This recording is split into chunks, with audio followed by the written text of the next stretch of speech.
unmuted. Oh, hey, happy Monday, ladies and gentlemen, boys and girls. Welcome to NFC. Now, I'm Julian Virgin. That is David Oblas. We have a wonderful show planned for you today with jam-packed guests. Today's NFC Now, show number 18, coming up later this week as we preview our NFC Award Banquet coming up on Saturday. A lot of different inner workings happening on the NFC, especially in the NFC community page. But hey, we're here on this Monday evening to break it down as we always do. And we can't do this without the man in charge. Everybody, let's go ahead and say what's up to Mr. David Oblas. David, how you living? What's up? We've had a good day of call-outs in the last day or two in the NFC community. A bunch of guys looking to fight. Yeah, that's honestly, it's a beautiful thing. I feel like that people have been listening to us as we talk about, hey, like call-outs are good for the pay. I feel like when we talked about it here on the pod, it seemed like the day after, everybody started going online and calling their shots. And so I like to see that there's a lot of different people that are itching at the bit. I saw right before I came on, there was I feel like you talked about your boy Jamar Whitehead out of ATT Team Lima. What was that? What was that exchange about? I think it was just me joshing with him. I think I was sitting in my inflatable hot tub this afternoon after my personal training for my back injury, and I saw Jamar made like 75 posts looking to fight anyone in the world. So he made on kind of like this little blue pastel background. So I decided to joke with him a little bit and say, hey, Jamar Whitehead, I'm looking to fight March 10th. I'll cover travel and gas or whatever he said. So I think he accepted it. So yeah, March 10th, Oblas versus Whitehead. Oh, so he's looking to fight you. He's not just looking to fight anybody, because we haven't seen Jamar Whitehead in the cage in like what seems like almost 2 years. I think it's been over a year now. And that's actually, I'm sure you remember, that's actually for our millions of listeners, how you and I got introduced. I think, and correct me on the story if I'm wrong, I think you ended up going to their gym, looking to talk to somebody. You ended up in Jamar Whitehead's lap. Asked him who to go to after talking to him, and you guys ended up on my couch, yourself and Jenna Lee. Close. Indeed, that's that's very similar to what happened. I did not end up in his lap. I just want to be very clear about that verbiage. Did not end up in his lap, but as Jenna Lee and I were just looking for people to talk to, I think we couldn't have found a more outgoing person to talk to, and that was Jamar Whitehead, man. And it seemed like he had already made himself a name in the NFC. We did that interview. I think we put it out, just a couple clips of it. And yeah, then he led us to you. And so I am interested to see. I think Jamar Whitehead's like one of those names in the NFC that moves the needle. And I feel like he has a very enigmatic personality that people want to watch him compete, you know, whether they want to see him win or lose, that's one thing or the other, but people want to watch him. And so I think the NFC is better when he's competing. So when I saw that, I was like, okay, we got to make mention of it. I got to get the backstory behind if we do have him a fight. Shout out to Charlene all the way out in Paris, France. I heard she said that the card is booked up for this week. I mean, for March 10th. So I don't know. I think that's Charlene drunk on the champagne and croissants out there. If we get Jamar, we'll find a way to make it work somehow. But yeah, Jamar needs to stay more active. He just that's his number one fault that I'd have with him. That's probably one of the only faults I have with him is you just got to stay active. Just like our podcast when we were starting. Now we're 18 weeks in. We've done it every single Monday. We took one Monday off, I think. Jamar's taken close to a year and a half off. So I love Jamar. I've known him for the whole time he's lived in Atlanta, but he's going to get older and he's going to age himself out if he doesn't start getting active very quickly, in my opinion. That's real talk. Again, y'all drop a comment in the comment sections. Let us know if you want to see my man Jamar fight. I know after the show on this past show was the 20th, Jamar was like, yo, get me on the podcast. I was like, you got to get a fight first, brother. You got to get a fight first. Talking about somebody else that's looking for a fight, our guy Jonathan Francois, the NFC's former lightweight champion, if I'm not mistaken. Is he? Yeah, because we have a new lightweight champion. He vacated his belt to turn pro, but I don't know if he's made his pro debut just yet. He's been itching for a fight. I see he's been putting out like, hey, let me get a fight. He was at the Walter Flores and Zach Cooper main event, and he was back there. It seemed like he wanted to do a call out inside the cage or something. I don't know what was going on, but he's been very boisterous about getting a fight? Do we have any like moving on that, or is that a question for Jesse coming up a little bit later? I guess it's a question for Jesse coming up, and I know he's also been itching to get on our podcast, so hopefully we'll have him on next Monday. He's hit me up a couple times about that, and I might be wrong. It's a question for him next Monday. I think his Facebook was suspended for a little while, or he got put in jail, because I thought I saw a comment from him that hey, I got my Facebook back or something like that. So I think the only reason Francois is quiet is because he had no access to social media. Oh, he was in Facebook jail. Okay, well that's one thing. I think so. I hope to see him in the cage too, because when he did fight, I think his fight against Mike Bardsley a couple years ago, that was the fight of the year, and he's again an exciting character in this game, which we like to call the National Fighting Championship. So again, happy Monday, y'all. Welcome to NFC Now, show number 18, where we have a slew of dope guests. Our guy, the NFC's newest welterweight champion, Ronald Humphreys, will be joining us. Follow him gaining the title on this past show, NFC 152, January 20th, with his exciting TKO victory over Xavier Horton in the first round. We got our guy Jesse Wable coming up to talk about this NFC Awards banquet, which we hope to see everybody out this Saturday at the District. What time are we starting? So it's doors at 4, banquet at 5. As I've told people in past years, District is opening their doors. They agree to do it. When you get there, get a drink or two. That's the only way they're going to make money. Let's pack the house. Everyone have a drink. It's all ages. If you bring your kid, buy your kid a Bud Light or something like that. Let him drink. But yeah, it's doors at 4 p.m. at District, the awards banquet at 5. I think the first banquet that you've been a part of so far. And it is pretty cool, because I've seen other promoters kind of steal the idea as I do.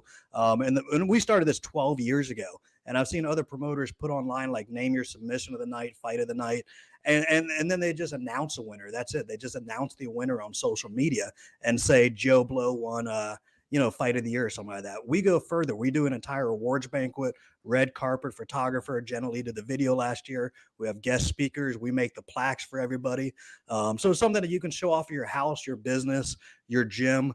Doing it on social media and just naming a fight of the year is kind of cool. It's cute. It's nice. But for 12 years now, we've done the entire awards banquet from start to finish and giving people, a plaque to take home. So yeah, definitely. I just want to brag about that for a minute. Now, as you should, man, definitely important. And this is going to be an opportunity for us to celebrate another wonderful year in the National Fighting Championship, some of the highlights of the year, and just really set everybody come together in a different setting. It's a similar setting, but just in a different, without the cage being there, and it's not fighting. And no cage, and hopefully no hostility. Like I saw comments be back and forth last week about, I'm going to see you at the banquet, and this guy and this girl and jibber jabber or whatever. And we're seeing if you talk shit to me at the awards banquet. Hopefully no one gets in no one's face at the awards banquet. It's a fun time. It's a peaceful setting. I don't want to have to throw your ass. I mean, there's enough people in there to break a fight up, and it's not going to be me. I ain't going to be breaking no fights up, but there's enough fighters in the building to break a fight up if a fight does break out, which we just don't recommend, because it's a night of celebration, not no hostility. You can leave the hostility to the NFC community page, and we'll always make sure that we come here and break it down for you. And we're doing, for the first time ever, based on y'all suggestions, the award for best dressed man and best dressed woman at the banquet. So come dressed up, see what you got, and at the end of the banquet, we'll give the best dressed male and female in the crowd a plaque. I think that'll be dope. And I just want to say, this won't be the first time I say this show, but I think it's very necessary. If you are receiving an award, let's keep these award speeches at a respectable time. Because listen, there's a lot of awards that are being given out, and I know our mixed martial arts fighters weren't necessarily trained in public speaking. So short and sweet beats long and weak. That's what our journalism professor used to always say. Short and sweet beats long and weak. So you get up there, thank your people, keep it moving, make it heartfelt. Don't put nobody to sleep, because there's a lot of different awards to go through, and we look forward to celebrating you, all of you. So how about that? So again, definitely excited for the awards banquet this Saturday. We're going to talk about our awards with Jesse Wable as he comes on in a second. I am interested to do that. I do, before we have Jesse come on, I want to talk about last week's show, man. I thought last week's NFC Now pod was one of the best pods that we had, because it spanned out a different, it covered a lot of different people. And I'm sorry, this just caught me off guard. I thought this was pretty damn funny. I was trained in public speaking. LOL, I got college credit to prove it. I don't know who said that. That's pretty damn clever. I'm gonna try to see if I can see on Facebook. I can never see who makes our comments on the actual portal we use here. So, yeah, that was good though. Shout out to whoever else has a degree in speaking. I'm just saying, some people are just like with the that was Larry Green. Yeah, shout out. You just want to keep it.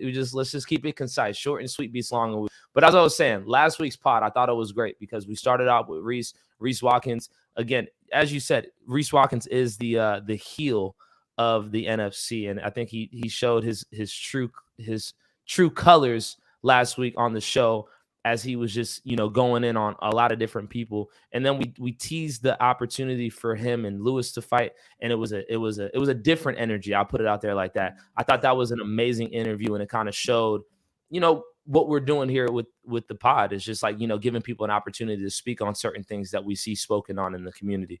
Then we had on. It's making a difference. It's making a difference. We talked to Reese last week. He wasn't extremely interested in the fight versus Lewis Brewington. Last few days, Reese has been hitting me up. Now he is interested in the fight. Lewis is interested in the fight as well. So I think it's going to happen in March or April. We're still working out the details. Everyone on our side wants it to happen. I think Reese and Luis both wanted to happen. We've worked out the money. We've worked out the weight. Now it's just deciding which card to put it on. But that is potentially a result of the NFC Now podcast. Reese came on. He talked. And if this fight gets made, I think we should have both Reese and Luis on next Monday. It might be the best NFC Now in the history. I definitely agree that would be an exciting show, an amazing fight, as we talked about last week. And I think it is dope that we're not even like digging. I would have to just give us both credit on last week, man. It's like, look, we just asked the questions. We put the questions out there. We weren't trying to be malicious with it or trying to start no drama. It was just, hey, we were asking questions. And I thought that was an amazing interview from last week. We had Dr. Jeff Traub. We had the NFC lightweight champion, Quincy Evans Jr., and then we had on Akeem the Dream. And I just thought like the whole show was just filled with really dope individuals that are a part of our NFC community. And got to just give you some shouts and give the whole community shouts out for tuning in to NFC Now. I didn't mention that we'll have on Addison Graves to talk about some of the words for jiu-jitsu coming on a little bit later. We look forward to having our guy Addison on. The podcast ain't easy. We've been trying to get Ronald Humphreys on for 4 or 5 weeks now, and we've been hit with a hard no every single time. And finally, after 5 weeks of hard work, we finally got Ronald Humphreys joining us tonight, who he should be joining us at 8:00. So we'll see if he joins us. Maybe we shouldn't say just yet, but Ronald Humphreys is scheduled to finally join us at 8:00. Super. I don't think people, they don't understand the work that we put in behind the scenes with the pod. And I do, as we've been, asking Ronald Humphreys multiple times to come on the pod, I think it's beautiful that people are now asking us to come on this pod. As our guy Mad Mike Wilson asked us last week, because I think he took what I said maybe a little bit. I don't want to say personally, it was tongue in cheek. But we'll have Mad Mike on today for today's show as well. So again, jam-packed show here on NFC Now. I'm Julian Virgin. That's David Oblas. Before we go further, I see Clay Bennett watching us from France. Congratulations to Clay Bennett, our NFC Jiu-Jitsu matchmaker, for winning worlds out there in Europe. And one of our referees and main guys, Diego Shriver, as well. So I think they're the two I saw, one out there. So congratulations to both them out there. We've got viewers from France. Shout out to Clay Bennett for going out there and making that thing shake, man. Representing the NFC, representing Georgia Jiu-Jitsu, and yeah, definitely that was a quality shout out. I'm looking at our at our comments real quick before we go to Jesse. Jesse, we see you. Shout out to you. Just a couple things. We got this guy. I don't know who said this, but Reese slaps the F-U-C-K out of that guy. Interested to see who said that one. Miscommented my fight though. Yeah, that's DK Brewer on that one. DK Brewer did come out and he had he had a little something to say about our commentary on the fight and the elbow pad situation. And so I thought we called it how we saw it, pretty fair. Listen, it was one of those, that changed the rule set of the fight right before the fight started. We didn't say whether or not that would affect the winner or the loser, but them's the facts. Yeah. I had to sit my man down and talk to him. Oh, That's shout Corey out to whoever Jackson. said, yeah, shout out to Corey. Shout out to you, Corey, because you do understand like the importance of pod. Listen, man, the people want to hear from you. And when the people hear from you, you know what I'm saying? Like, you know, we build that up a little bit. That's what we do here on NFC Now. And without further ado, we're going to have NFC's matchmaker, the man with the plan all the time that's talking, negotiating with the fighters. Also, you know, the runner of Jesse Wable's amateur series, which is coming up April 21st at Tannery Road. Jesse Wable, happy Monday, brother. Hey, what's going on, Julian, David? How y'all doing? Man, Tannen, we already got people dropping the 209s in the comments. I saw that as well. I was trying to see who said that. Word. Good to see you, man. Let's just jump right into it. A lot's been going on in the NFC. What, you know, between our awards banquet coming up, you making fights for Jesse Wable's amateur series, fights possibly on the table for March 10th, March 21st. Right now, what excites you most about the National Fighting Championship? I'm not going to lie, man. I cannot wait for the March 10th card. Yesterday, me and Tiffany drove down and met with David and, you know, got a tour of the venue, a tour of everything that's around the venue. You know, we were there a couple years ago for the weigh-ins. We did weigh-ins for NFC 99, NFC 100, and I believe 1 or 2 jiu-jitsu shows. And it was cool. It was a cool environment, like being there for the weigh-ins. You know, it was interesting, but holding an actual event there, that's a whole different ball game. And I never really thought about it back then. Like, what if we did an event here? I know Dave it was probably on his mind, but it wasn't something I was thinking of. But after going to the venue yesterday and just like seeing the walk at where they're going to walk out from, seeing just all the cool Atlanta Braves designs and the 150 TVs they have in the venue and just everything they got going on down there is really cool. And yeah, I'm really excited. I'm more pumped about this than an event I've been in a long time. It's going to be cool. They're going to be playing, you know, Genele's promo videos like at the Brave Stadium and the Battery. You know, we're going to get a ton of exposure, a ton of new fans that, you know, haven't seen the NFC before. So, you know, they don't even know we're around. There's a lot of MMA fans that don't even know the NFC even exists. So just reaching the casual fan base is going to be really cool. And I'm excited about it. And, you know, shout out to Dave for, you know, holding on and just making sure that event happened. I know there was a lot of moving pieces. Me and Charlene were both bugging Dave, trying to get dates booked. And he wanted to hold off for that event. And I understand now why. It's going to be a special event. Let me just correct one thing. They're not going to show videos of the Brave Stadium. So I don't want to get guys get excited. Not in the stadium, just at the Battery and in the side, the live at the Battery. But it is badass. Like we were talking yesterday, they'd be packed yesterday for the 3 p.m. and 6 p.m. football games. So if we had the videos done, they could have shown them during, you know, commercial breaks yesterday when a couple hundred people are in there. If we get them done by Super Bowl in 2 weeks, they'll show them the upcoming UFC pay-per-views. Jacob Howland, one of our fighters that works there at PBR, says they're packed every single UFC pay-per-view, and during the commercial breaks, they're play hour videos and stuff like that. So yeah, it's going to be huge. I just don't want to mislead people that you'll be able to go to the Braves game and see our video on the Jumbotron.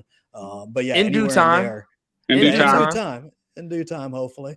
But it was a badass place. I mean, it's packed all the time. It's a cool place. Not only can we grow a lot at this live at the Battery, but they're building one, supposedly a second one here in Atlanta that'll be ready in 2 or 3 years. And it is our first venue that has multi-venues. You know, Tannery Row is individual-owned, District, Monday Night Brewing. They're all just one location where Live owns, you know, 8, 9, 10 locations. So if this goes well, it possibly might help us grow to other locations, which is pretty dope. Not if, but when it goes well, March 10th at the District. I mean, excuse me, at the Battery. At the Battery. Make sure you be there. Now, you mentioned something very interesting. You said where the fighters are walking out. Could you explain to us what that walkout is going to look like? Jesse Wable. Yeah, it's cool. Yeah, so they actually get to walk out, like I said, from upstairs. They're going to be walking downstairs. A little scary. We're going to have to definitely remind everybody, you know, watch your step. Don't fall down the stairs, obviously. Don't run. But yeah, take your time. But it's going to be cool. Like me and David were talking about yesterday, getting some pictures and videos of when they walk down and kind of make that curve around to where there's the crowd. You know, we definitely want to get some good shots of some fighters there making their walkouts and stuff. And yeah, it's going to be a really cool entrance. We're still figuring out the locker rooms and everything, where we're going to put everything. But yeah, the walkout's going to be super dope. Just the venue itself, man, it's really, really cool. I think anybody that's on this card, like if you're watching and you're on this card, you're lucky. This is going to be, an experience of a lifetime. It's going to be really cool. And I don't think you're ever going to fight at a cooler venue than this. So how many fights did we say we already had on this card? So right now we're at, I believe, 16 with 1 pending. 16 with 1 pending.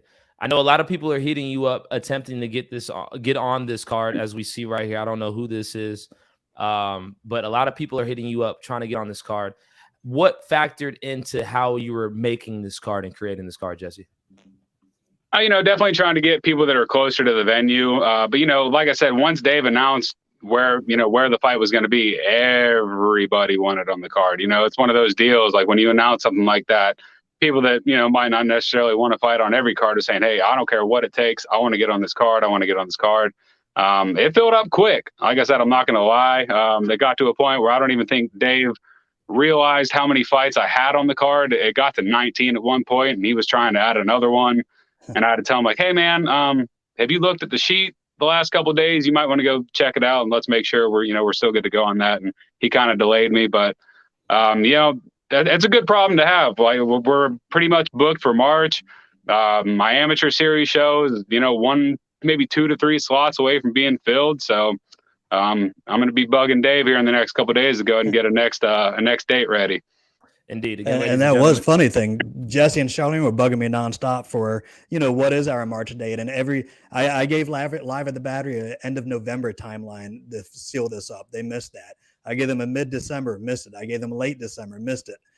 Kept pushing the deadline back, but I wanted to do this fight there so bad, this first one by March, because when it goes well, not if it goes well, but when it goes well, it might open it up to a couple times during Braves season when they're out of town, but huge promotions for us. And if I had gone ahead and kept my deadline and moved to the Tannery Row or District or Monday Night Brewing, we wouldn't be able to go back there till October after Braves season ends. So it was important to give them absolutely the last minute possible. And even there's been screw ups right now. Tickets were supposed to go on sale today at noon.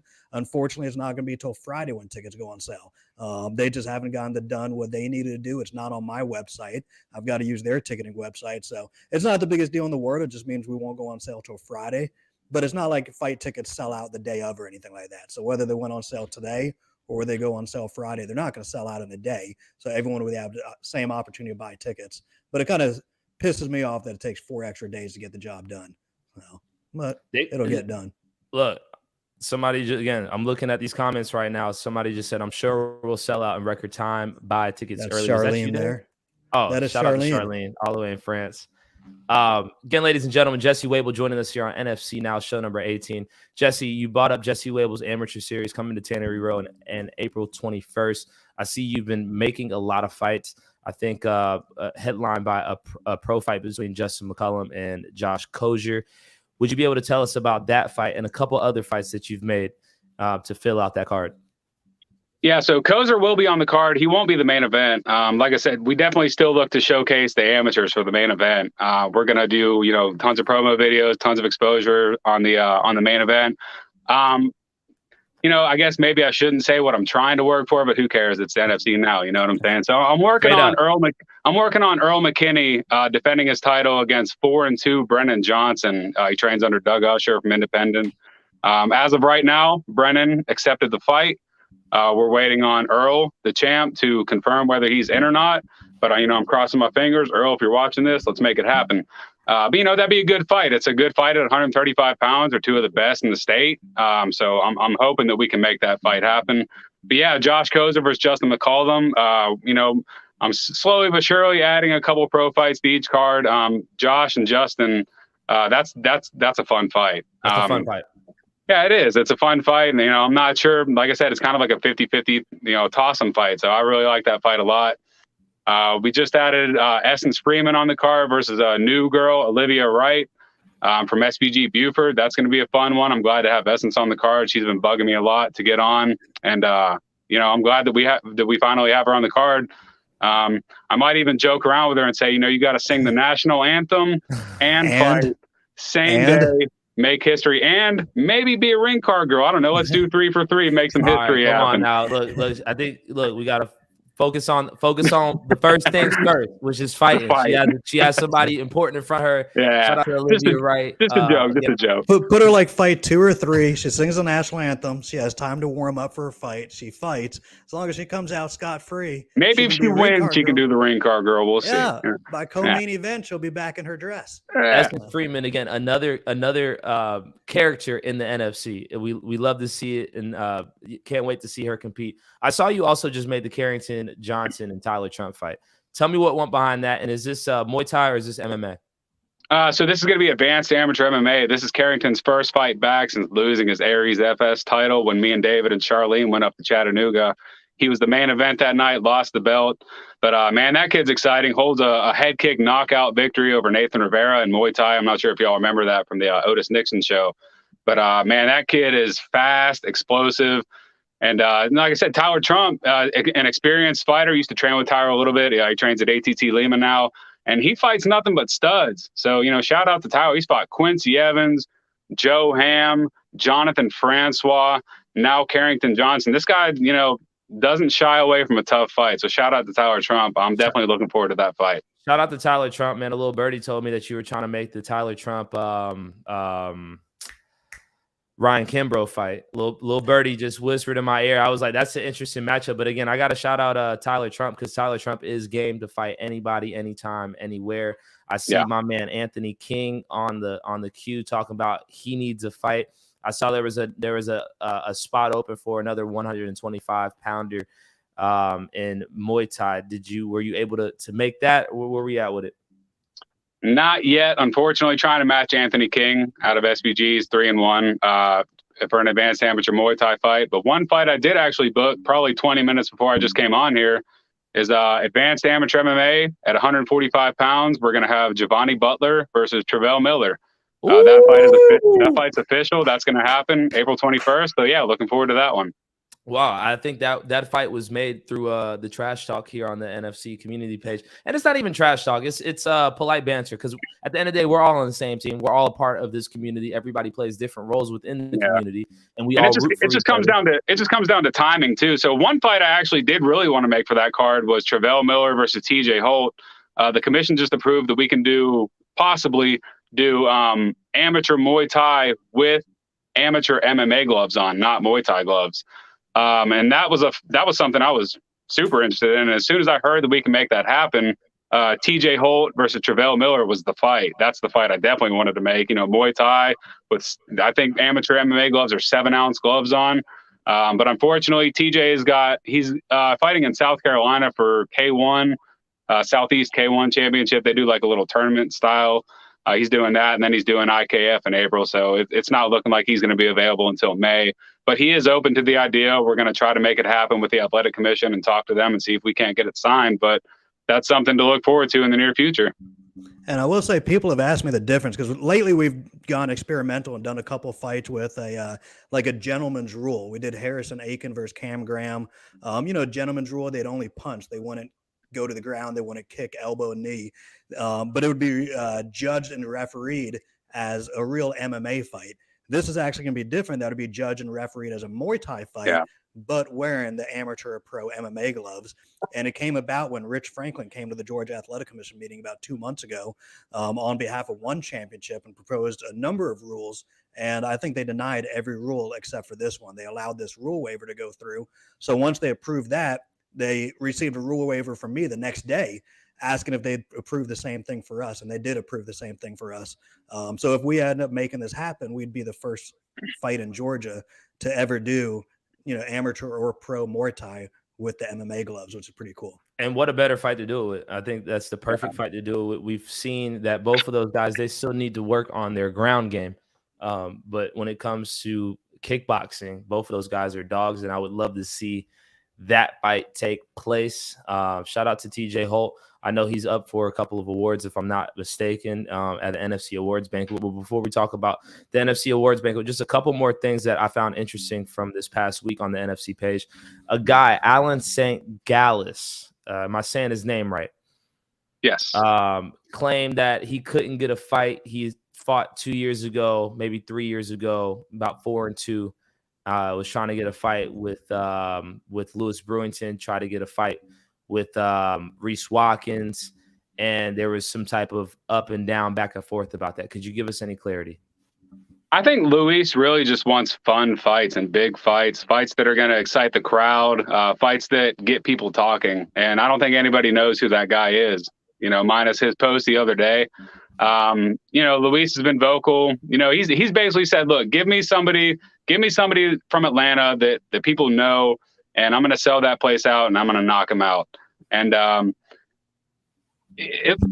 like I said last week on the podcast with Reese, he probably was caught off guard. Like, what? I just trained with this guy this morning. Like, what is going on? But that's Luis. That's what Luis does, man. Luis is a character. Luis doesn't give a shit. You know what I mean? He doesn't care. He's cool. He's obviously he's cool with fighting Reese. He messaged us. He wouldn't message us for no reason. So that's, hopefully we can make that fight happen, whether it's, on March 10th, whether it's on my show, if Dave makes a show in May. At this point, I don't really care. I just want to see that fight happen. I think the community does, and I think Reese was caught a little bit off guard last week, and we apologize. We're not here to try to set anybody up with the 1-2, but I mean that's just how last week went, and I'm happy that the NFC now pod is producing an opportunity to have fighters get fights and get booked on these cards. Again, Jesse Wable just went through the Jesse Wable Amateur Series on April 21st. We talked about NFC 153 live at the Battery on March 10th. Now we have our awards banquet coming up this Saturday. You voted on some of the awards. Was there a particular award that you felt was well deserved, or was there was there another award that you felt like, hey, like I felt like this person should have got a little bit more shine when it comes to it? A lot of them were really close and really tough. I mean, there were a few, that definitely were lock-ins, like amateur knockout of the year. We had to give that to Nathan Rivera. In my opinion, amateur breakthrough fighter of the year, had to give it to Abraham Perez. There were a lot of close ones. Submission of the year, the Chad Risley armbar versus the Abraham Perez guillotine was really close to me, but I had to favor with Chad. Like I said, there were a lot of good knockouts, a lot of good fights. It's tough to choose every year, but I think for the most part, we got everything right. And like I said, you're not always going to make everybody happy. We try to do the best we can, but I think for the most part, everything's pretty solid. So, I will say this is also go ahead. I was saying this is the first time we brought back the Fans' Choice Awards, and we've done the awards bank for 12 years, and I don't think we've done the Fans' Choice Awards for the last 6 or 7 years. Probably it's always been the Critics' Choice. We've given a first place and a second place, or call it an honorable mention. And if you received a plaque that said honorable mention, usually you gave me a phone call the week later saying, man, you really gave me a plaque that says honorable mention. And I'd say, well, you didn't take first place. You took second place. So we got to specify you took second place. But this is the first time we went back to doing the Fans' Choice. We had over 10,000 votes online. And the interesting thing is looking at the Fans' Choice compared to the Critics' Choice, not a lot of people voted the same. Like the Fans' Choice, there was a lot of ATT Lima guys out there, a lot of other ones. Looking at the Critics' Choice, they didn't sweep that the way they did in the Fans' Choice. So it was interesting seeing the difference in the two categories out there for Fans' Choice and Critics' Choice. I could go ahead and just put it out there. I think we disagree on the amateur breakthrough fighter of the year. I think it was Burton. I really do. I think Cameron Burton had a hell of a year from where he started to where he is now. Some of the fights that he'd been in, him fighting Seth Haas, so that I know that was draw, but I just saw him compete a lot, and he competed against a lot of really good competition. He excelled, and I thought that was somebody that should have got a little bit more shine when it came to that. Do we have amateur Muay Thai breakthrough fighter of the year? Yes, I'm trying to look on that right now, and I remember looking at it earlier today.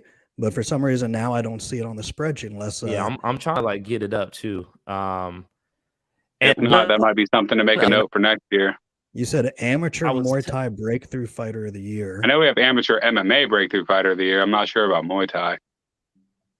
Yeah, MMA amateur breakthrough fighter of the year was Anthony Anderson for the Fans. I remember seeing something with Muay Thai on here earlier.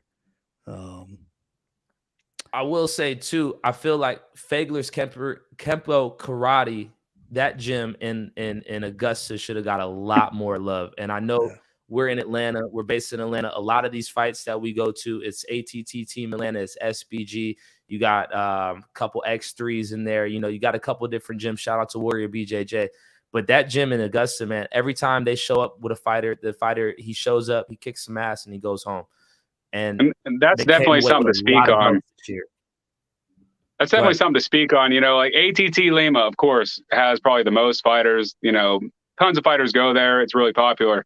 But that's not to discredit, you know, a lot of the other gyms. Like you just mentioned, Fager's Kempo Karate, nothing but studs. Malcolm Wellmaker, you know, that might be the next Georgia fighter to go to the UFC. And he doesn't train at ATT Team Lima. He trains with 15 to 20 people, you know, his closest friends, you know, Fagler's just regular everyday training partners at his gym. You know, SBG Buford has a lot of good guys. There's tons of gyms around. So, you know, trainers of the year, everything that it's all real close. It's all kind of subjective. You know what I mean? It just depends on what you're looking at. Of course, certain gyms might have more fighters fighting, but what's the win percentage? You know, what's, you know, the win-lose ratio? There's a lot that goes into that. So American Top Team Team Lima is definitely, you know, up there with, you know, as far as the amount of people that they have there. But that's definitely not to discredit any other gyms, any other smaller gyms. You know, you don't have to necessarily train at Team Lima to make it to the big shows. You know what I mean? You can train at other gyms. So just throwing that out there. For sure. I was gonna say, we've had the same issue with out-of-town gyms before. Like SBG Athens for a long time was the place to be, but the fact that they're in Athens didn't garner the same votes or attention. The last year or two, you had Musin Corbre's Champion Training Center in Savannah. Probably didn't get the recognition they deserve in Atlanta because they're in Savannah, but I think he was Gym of the Year 2 years ago, I think maybe. I think it was Lima last year, but before that, Musin's gym. And he was to the point that if he didn't win it, he was going to come and murder me because he felt he had that many guys. And he was right. They did win Gym of the Year. But being outside of Atlanta, you know, it's difficult. It's difficult not only with our voting, but it's difficult with anything in the state of Georgia. The state of Georgia is 99% Atlanta, 1% everything else, really. So the guys here do get a lot of attention. Indeed. And so does the NFC, man, because we're putting on amazing fights. Thank you to David Oblas and our guests joining us right now, Jesse Wable. I have two more questions for you. I know Jonathan Francois has been screaming for a fight. Do we have any movement in that? Man, not yet. Unfortunately, not yet. You know, he's a scary guy. A lot of people don't want to fight him. When they look him up, you know, I'm trying. I'm definitely looking for him. But man, that's a scary guy. I don't want to spar that guy, train with him, do anything with that guy. That guy is just powerful, a scary dude. If you look at all of his fights, he jacks people up. He leaves everybody with stitches and blood all over the place. So we're working on it. You know, I love Jonathan Francois. You know, like I said, we had him as the main event on, you know, my second amateur series show against Mike Bardsley. Is one of the best fights I've ever seen live. Yeah, absolutely. Mike Bardsley was so damn tough in that fight. And that was just such a barn burner. But, you know, definitely still looking for Jonathan Francois. He actually has a new manager, Dirk McComas, who trains in Fort Benning. But Dirk has formed himself a little management team, and, you know, he's signing fighters, and Jonathan is under him now. So he's definitely been hitting me up as well about getting Jonathan matched up, and we're going to try and make it happen sooner than later. Second to last question. How do fighters turn down fights? What are like the ways that they go about it? You don't have to name names, but like how do they do this? Is it like, no, I'm not interested, or is it more like an excuse form? How would you say that? They blame it on someone else. Yeah, so it could be, so for pros, it could be, well, that sounds like a good fight. I'll let you know, but I might have another fight with this promotion, so let me get back to you. But really, they don't have any fights lined up with any other promotions. They just don't want that fight. It could be, I was in the same gym with this guy and we kind of crossed eyes and fist bumped once, so I can't fight him. You know what I mean? Because we trained in the same gym once. We get that a lot. It could be, yeah, sure, I'll fight this guy, but for 7,000 and 7,000, something unrealistic that they know we can't do, but that doesn't make them, you know, look like a sissy. You know, stuff like that. There's certain ways to get out of fights without making yourself look bad. Oh, I might have a fight this day, and I'll let you know what my coaches say. I'm healing up an injury, but I'm really not injured. I mean, I've heard it all. I've gave excuses to Dave back in my day when I was fighting. So I know the excuses. I know you guys. I know what you guys are doing. So, you know, like I said, you ain't going to fool me. I know what's up. That's hilarious. We got somebody that says they just ghost you. They just don't respond. Yeah. They act like they don't see you, but then when they see get put in it's like, Facebook jail. Yeah. Fascinating. Man, I was in Facebook jail for 7 days. Sorry, I couldn't reply to you about that. Reply, man. My bad. Again, one other thing I wanted to make sure. Go ahead. I was going to want to make sure we hit on the Hall of Fame as well before we let Jesse go on the banquet, because that is kind of the Rolls Royce of the banquet every year. So this year in MMA, we're putting in Rafael Asuncao, Scott Barrett, and Byron Bloodworth, and then in Jiu-Jitsu, Rodrigo and Jukow. But in MMA, the cool thing is we asked someone who they want to have speak for them and introduce them. So the cool thing is with Byron Bloodworth, I haven't seen him in a fight in 5 years probably. But the cool thing is he actually wants Brandon Longano to come and introduce him. And Brandon is one of the, one of the toughest fighters, one of the OGs of the local fight scene. So it's going to be pretty cool seeing Brandon Longano back at the awards banquet this week. And a lot of people haven't seen him in a while. And then Rafael, he won't be able to make it. He is out at UFC training camp. I think he's fighting in March. Scott Barrett, waiting for him to tell me who he wants to introduce him. But on the jiu-jitsu side, Rodrigo and Jukow, probably two of the most deserving guys in the state of Georgia for Jiu-Jitsu Hall of Fame out there. So pretty good cast this year for the Hall of Fame awards. Definitely excited. And that's a hell of an honor. That's a hell of an honor to be put into like the Georgia Mixed Martial Arts Hall of Fame. And it's just really a testament to all the hard work that those guys put in, those guys and girls. I know we don't have any women on the inductory class of this year's Georgia MMA Awards, but Hall of Fame rather, but in due time. So Jesse, with that being said, we want your final thoughts. What do you want to leave us and the entire NFC community with? Tickets, NFC goes on sale for Friday at the Battery, live at the Battery. Definitely get y'all's tickets for that. Like I said, just after going there yesterday, I'm motivated. I'm excited. I'm really pumped. That's going to be such a really, really cool venue to be at for these fights. I know you guys are filming on Thursday. Yeah. Seth and we got Mike Wilson and Devontae, and then Seth Haas and Tony Hope. Tony Hope. Yeah, sorry, I'm drawing a blank. My bad. Thank you, Julian. Appreciate that. Tony Hope. And then Larry Green wanted to show up. Even though he's not filming with his opponent, Larry Green just wanted to show up because he goes to the Battery all the time. He hangs out there, and he just wants to film a little video, talk about how excited he is, and maybe give a tour or something like that. So, a part of me loves that. A part of me loves that idea. I know the work that goes in on Jenna Lee's side is a little bit more, but that I would love that if more fighters could be a part of the promo at one time instead of us having to go to if we know fighters are going to be on the card. Like, yo, just get in and say something. Like, let's just see your face a little bit. Like, okay, like, boom. We're especially a card. Like I agree. I'd like to see a Nathan Rivera, a Chad Risley. Both of those guys kind of do some videos too. Get them to come. Abraham Perez. There's so many different faces on this card. If like we can get them in one place at one time, that makes sense. Instead of us, I work this time, all over the Georgia. Nah, if we can get a couple of these people, like, hey, we're having a shoot. You're on this card, especially this big card. If we can just get like them, just their face, you know what I'm saying? Doing what it is. Yeah, blah, blah, blah. Like that's going to add to the promo. Because since you put it out there, let's see who shows up. So it's this Thursday, live at the Battery. I think we'll be there from 8 a.m. and we got to pack up at about 10:45, 11 a.m. So if you want to get your face on Jenna Lee's video, Flatline Cinema, you want to be featured in the NFC preview video, show up at live at the Battery this Thursday from 8 till 10:30 a.m. and we'll get you in there. You heard it here first. You heard it here first. Make it happen. Y'all get on the, this is a hallmark card. This is an historic card for the National Fighting Championship. Yeah. We've been talking about this David said he's been talking about this for the last 10 years, right? I think about 6 years. About 6 years. Yeah. We've been talking about this on the pod, about this possibly taking place. We've introduced it.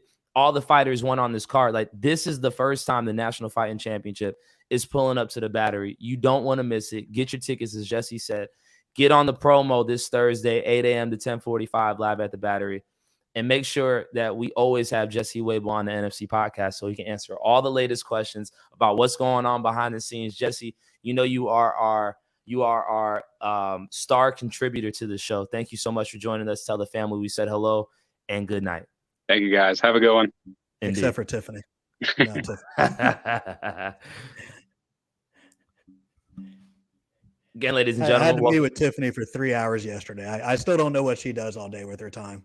hey, she's the first lady of the NFC, man. We got to put some respect on her name. I've never seen one person with their head down for 3 hours like that. I love Tiffany, but she's going to break her neck one day. My back is broken, but if you watch Tiffany at a fight night, I don't think she ever looks up. I'm going to make her look up. She's just controlling the social media, man. That's what she's doing. She's checking the analytics on the socials. I don't think she knows what an analytic is. I will say this, man. I really enjoyed having Jesse on because he answered all the questions I had from this past, week in the NFC about what's going on behind the scenes. And he's kind of given us, I would say, peeling back that fourth wall that a lot of times we don't have an opportunity to peel back just on a day-to-day basis. And so Jesse really broke down and answered all my questions about some of these fights coming up. Damn, I wish I would have asked him about this Chris Wynn fight.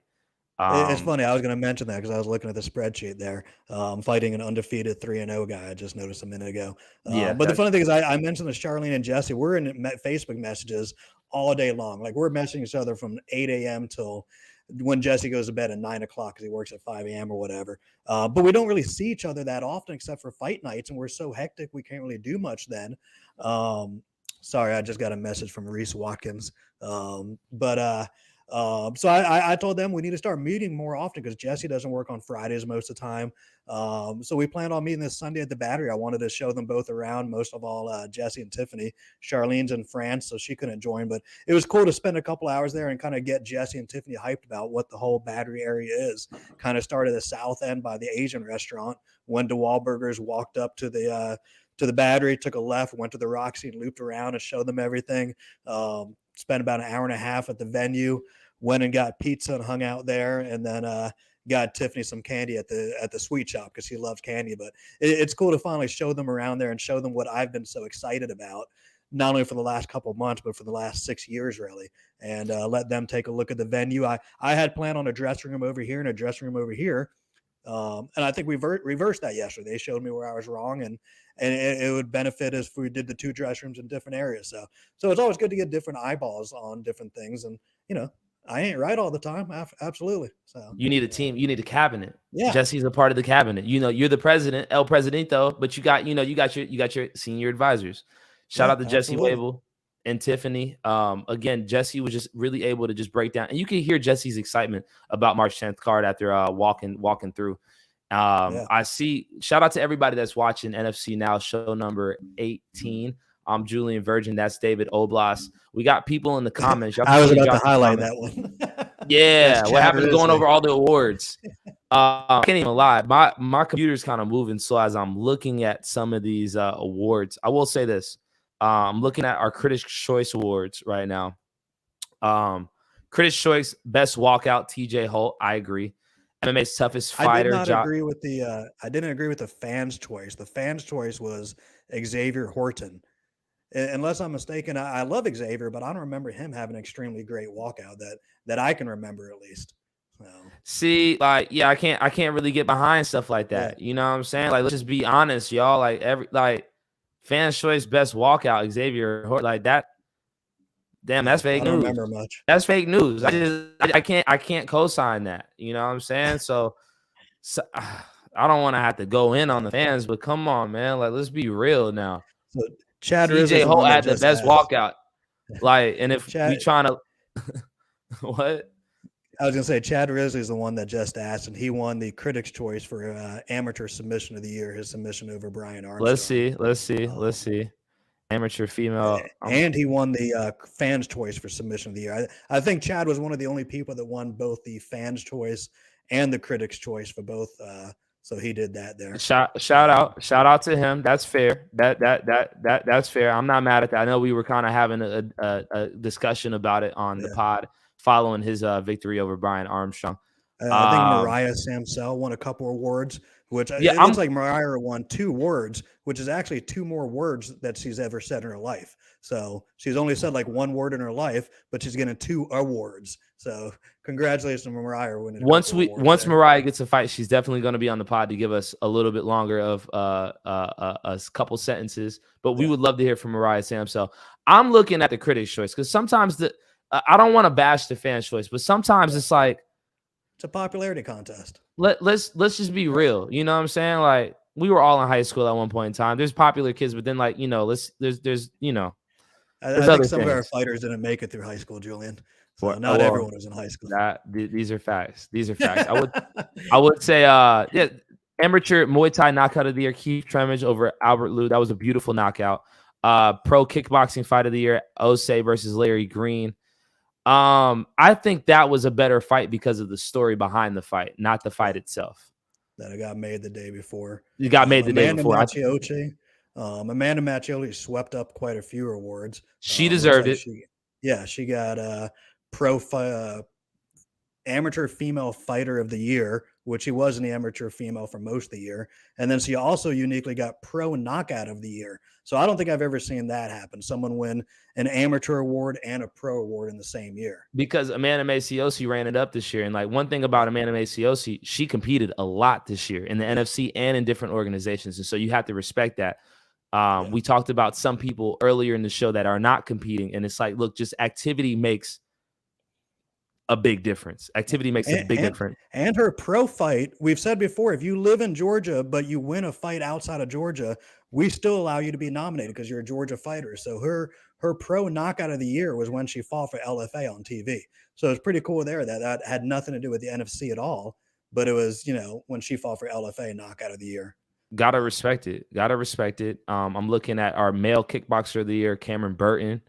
Shout out to him. I think that's definitely deserved. The kickboxing fight of the year was the Seth Haas versus Cameron Burton fight. Absolutely. That was a great fight all the way through. Amateur female kickboxer of the year, Chloe Greeley. Yeah, she competed a lot of times for different belts. I give her that. Male kickboxer of the year, Osei Abumnal. I agree. Best brand, ATT Lima, Team Lima. Fair. I will say NFC has won that quite a few years in the past. NFC lost this year, so how you feel about that, Dave? How you feel about that? I feel it's good. I feel it's more gyms doing their job. I mean, you know, everyone knows SBG, everyone knows Team Lima, ATT Atlanta, SBG Athens, X3 Knuckle Up. Yeah, so it's cool to see other brands getting huge out there. Absolutely. I respect it. Look, we could go through all of them. Amateur fight of the year, TJ Holt versus Shervelle Miller. Yeah. Pro amateur knockout of the year. Jackson versus Devontae. I mean, that was a hell of a fight right there. It was a great fight. It was a great fight. So yeah, we could go through everything. You know, we'll table that and we'll go through some more with NFC's all-purpose player stepping up to the plate. And I call him all-purpose player because he just doesn't have one job. He holds down a lot of different activities. The one, the only, Addison Graves. Addison, what's up, brother? What's up, guys? Can y'all see me and hear me all right? You're a little grainy, bro. It's like we're like, you know, I'm in 4K, David's in 1080, and you're in like 720 right now, bro. What's up? I'm sorry. I'm doing this off my phone. I'm running off the Wi-Fi of my phone to my computer. It's all good, man. It's all good. You still at the gym? I'm not. I went across the street to a coffee shop, so I'm hanging out at a coffee shop on Pleasant Hill. Is it a Sweet Hut? I'm at a place right down the road from Sweet Hut called Coffee by Hand. Okay, I love Sweet Hut. I got addicted to their donuts. Yeah. Oh yeah, can't go wrong with and Sweet when Hut. I go in there, I'm about the tallest person in there, which I like. So it seems like you have a badge on you right now, brother. What is that, a badge or is that a gear? This is just an old jacket from an old job when I was an EMT years and years ago. But it's a comfortable jacket. Yeah. Again, ladies and gentlemen, Addison Graves joining us here on NFC. Now, Addison, if you would again, you know, last time you were on the show, we asked you what you did for the NFC. You said I listen to what Charlene tells me to do. We're another show down from this, how would you describe, you know, your role and how it's expanding in the NFC? So awesome. Thanks for asking. Dave and Charlene actually handed off a little more responsibility to me this past fight night at Monday Night Brewing. I got to deal a lot more with the VIPs. Go introduce myself, able to be part of the VIP package. This fight night was we gave a $200 gift card to the bars and the food vendors there at Monday Night Brewing. So I got to explain that to our VIPs, and I got to explain something new we've done is we're getting our VIP stakeholders get some pictures of them. They can bring some of their friends. Have a night as well. I kind of dealing with some of our guests. It was a good time. This is what we're gonna do right now, because I don't know what's up with the Wi-Fi at Sweet Hut, not Sweet Hut, but the competitor. Could we just have you just talk? Just turn off your camera. Is that possible? Looks like he just got disconnected, I guess. We might have to have him do the QT car interview, Doug Usher style. Maybe that'll actually be easier. He was getting into some good stuff too, man. I was looking forward to talking with my man Addison. We'll get him back on. We just had to get him in a better spot, a better place. So going back to the question that I just asked him, and I think it's important for people to understand what Addison does here in the NFC. How would you explain it, David? I guess so. I love Addison, cool guy. He started off just cleaning the cage for us, and that's kind of like being the dishwasher at a restaurant. He was just cleaning the cage, and he was the sharpest dressed guy in there. None of us really talked to him that much. He came back every single time. When we did talk, just super nice guy, super professional and appropriate. And I don't remember who between me, Jesse, and Charlene in our 6,000 messages a day that we send back and forth. But I think we kind of decided, let's talk to this Addison guy a little bit more. I think we might just be underutilizing him a little bit. Talk to him a little bit more, and started him just helping out at district. I remember the first couple of shows just dealing with fans, anything that went wrong, helping them find their seat, this and that. Obviously did phenomenal at that. And each show we've kind of given him more and more job duties. And I think it's when we had him on a couple weeks ago, that's when I said, I need to list on paper some things for him to be responsible for a Monday Night Brewing. And it did include dealing with the VIPs. They all got a $200 gift card for the food and bar, dealing with that, getting them a waitress, bringing them into the cage at various times to take photos was something I wanted to do. I stole that idea from Robert with Impact Promotions that we did a show with in Dothan, Alabama. All his VIP tables, and he sells like 30 or 40 VIP tables every show. But he brings them in the cage each time between fight 1, fight 2, fight 3. Takes 45 seconds of bringing them in. You snap a photo. It's just an Instagrammable moment for them and something that they remember. And then their friends are like, man, how'd you get in the cage in the middle of the NFC fight and take photos and there's blood on the floor and this and that? And they're like, well, we bought a VIP table and the girls brought us in there. So Addison handled that. They all got in there from start to finish. We give them 2 sets of gloves for them to take home. Addison got that to all the guys. And I think some of the other tables got jealous and they wanted to buy gloves. So we sold 5 or 6 sets of gloves at the last fight of Monday Night Brewing. So just all around kind of dealt with all of them and helped them out a little bit. I see he's back in the queue, and I would love to get him back up because I do want to go in a little bit more about guys, that. I'm so sorry about this. No, it's all good, brother. It's a live show. We keep the thing moving. Again, ladies and gentlemen, Addison Graves joining us here on NFC Now, show number 18. Now, I had David pick up where you left off, talking about some of the added responsibilities that you've been given here in the NFC. We talked about those VIP tables and just guiding those people inside the cage. Definitely. From my perspective, I thought it was a brilliant idea.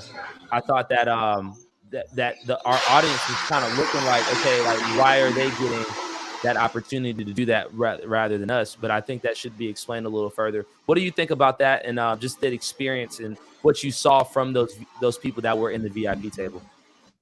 Yeah, so I thought so Dave mentioned to me just before the night started, we're going to be getting people in the cage and kind of giving a few more perks to our VIP experience.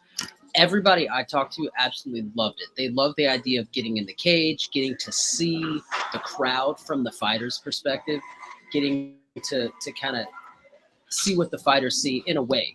And then, who doesn't want to go home and tell their friends, oh, hey, me and, all my friends got to go in the cage, got to see see everything from the fighter's perspective. Here's some pictures. We got to meet the ring announcer maybe, or we got to sit right there where the fighters, came out and got ready to step into the cage. Everyone that I talked to absolutely loved our upgraded VIP experience. I definitely agree, man. And like, I even saw people posting pictures of them in the cage. And like, I feel like that I feel like y'all hit the nail on the head. We're gonna continue to make it just more smoother, but I thought we made it as smooth as we possibly could during that show, and I think that's a great added responsibility that they put on your plate, Addison, moving forward. For sure. I think, let me just say this too. I think our show a couple weekends ago at Monday Night Brew was probably from my perspective, one of the tightest, best ran in time shows that we've had. And I know, Julian, you and I spoke about it, a couple times during the night. It seemed like things were going at a pretty good clip, and we didn't have really any issues at all. And I know I talked to some of the liaisons to us from the venue personally, and they were talking about how great the night was going for them as well. Absolutely. Again, it was a really dope show at NFC Fight Night 152. Now, I know you tune into all the NFC Now pods, and I brought up the idea to David, like, as a jiu-jitsu purple belt. Am I correct? Is it purple? Yes. Yeah. As a jiu-jitsu purple belt and somebody who's continuously training at ATT Team Lima, we would love for you to just be on and just talk jiu-jitsu and just have us break this down, because we do have a jiu-jitsu show coming up on February 24th, David. Saturday, February 25th. Saturday, February 25th. Now, you're at all the jiu-jitsu shows as well, Addison. We have our awards banquet coming up this Saturday. What were some things that stood out to you at our jiu-jitsu shows in this past NFC calendar year? Something that I really like, the quartet events that we put on. We get to see kind of a little more diversity of a gym when 4 of their guys or girls can potentially fight within a 12 or 15 minute time period. So those are probably some of my favorite fights that we put on.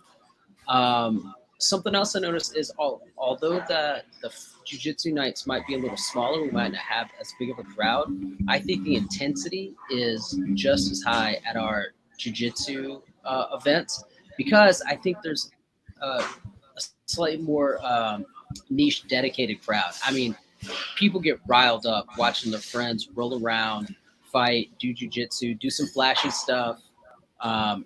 It might be a little bit of a smaller atmosphere, but it's just as intense, just as exciting. I completely agree with your assessment of that. And yeah, like the jiu-jitsu crowd is a very niche crowd, and they get loud about a lot of different fighters. Now, from what you saw, was there a particular either male or female fighter that stuck out to you in this past year when it came to jiu-jitsu? Definitely. So I've got to see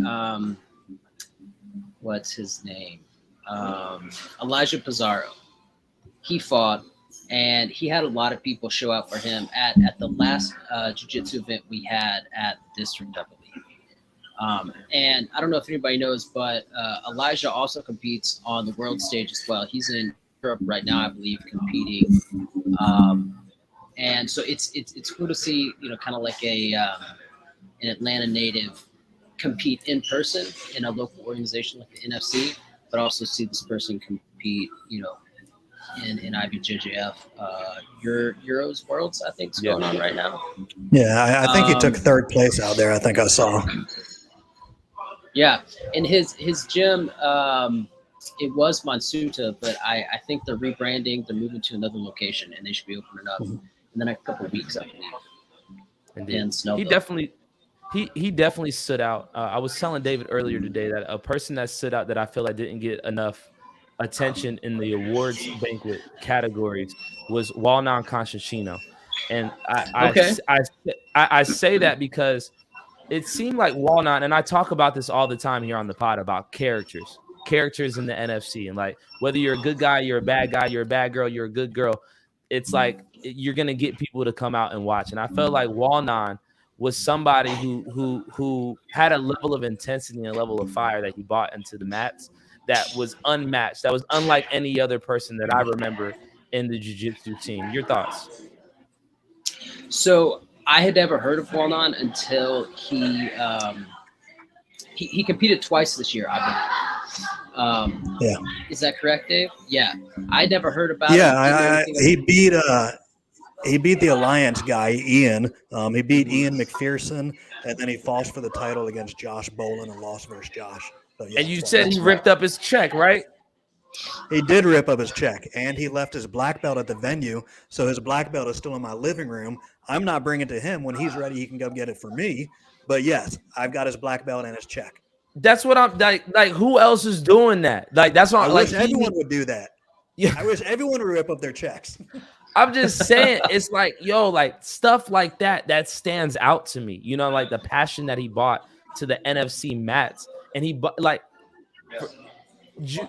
I came in here as MMA, not jiu-jitsu. I've been learning jiu-jitsu as it comes along. But somebody like that, it drives you to learn more about jiu-jitsu because he is somebody that is he's the son of that. You know what I'm saying? And I feel like that should have got a little bit more credit. Addison, your thoughts? I think again, I don't know this man personally, but he seems like a very old school jiu-jitsu tradition, fight for honor and respect kind of guy, and that's definitely something that I like and appreciate about the history of jiu-jitsu. Is it's not just a competition; it's an art, it's an honor thing. There's a lot of respect built into it. You know, and there's a lot of ties to the old ways, so to speak. So sure. I'm sure for him, he wasn't out there fighting for money. He didn't care about the money.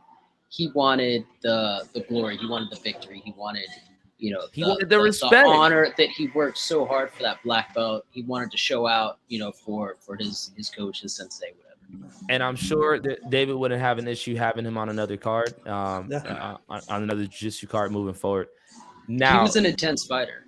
That intensity. He's also an intense referee. If you go to tournaments, he's reffing. Watch him because he's also an intense referee that gets in some battles there as well. It's fun.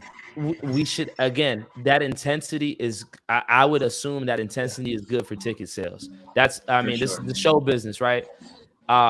You talked about the quartets, Addison. We got Ronald Humphrey in the queue right now. Shout out to you, Ronald. We see you, my brother. Shout out to Ronald, not win. Now, shout out to Ronald. And the first time I was ever introduced to Ronald was when he competed in the quartet, and he had Jaylon McDaniel with him, and he had a couple other guys for ATT Team Atlanta. And I thought that their quartet, like just watching them compete and the intensity and how they were talking back and forth, and just the battle that they had, that was a beautiful battle. Now we've done the quartets. What did you think about some of those tag team ones? Remember, it was like the 2-on-1 for like a 5-second period. Sure. Yeah. I had heard about the tag team events before I had seen the tag team events. And I'll be honest, I was very skeptical. I was like, this is nonsense. It just, you know, I don't know. I didn't know what to think about it. I didn't go into it having favorable thoughts. After watching it, there's a lot of strategy to it. And I think it adds another layer of complexity and another layer of depth to it, because you have your partner, your teammate, your guy right there.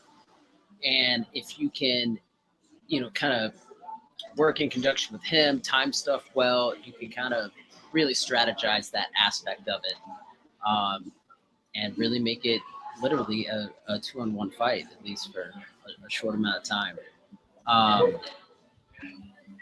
Yeah, I think it's definitely an interesting take on it. Go ahead, sorry.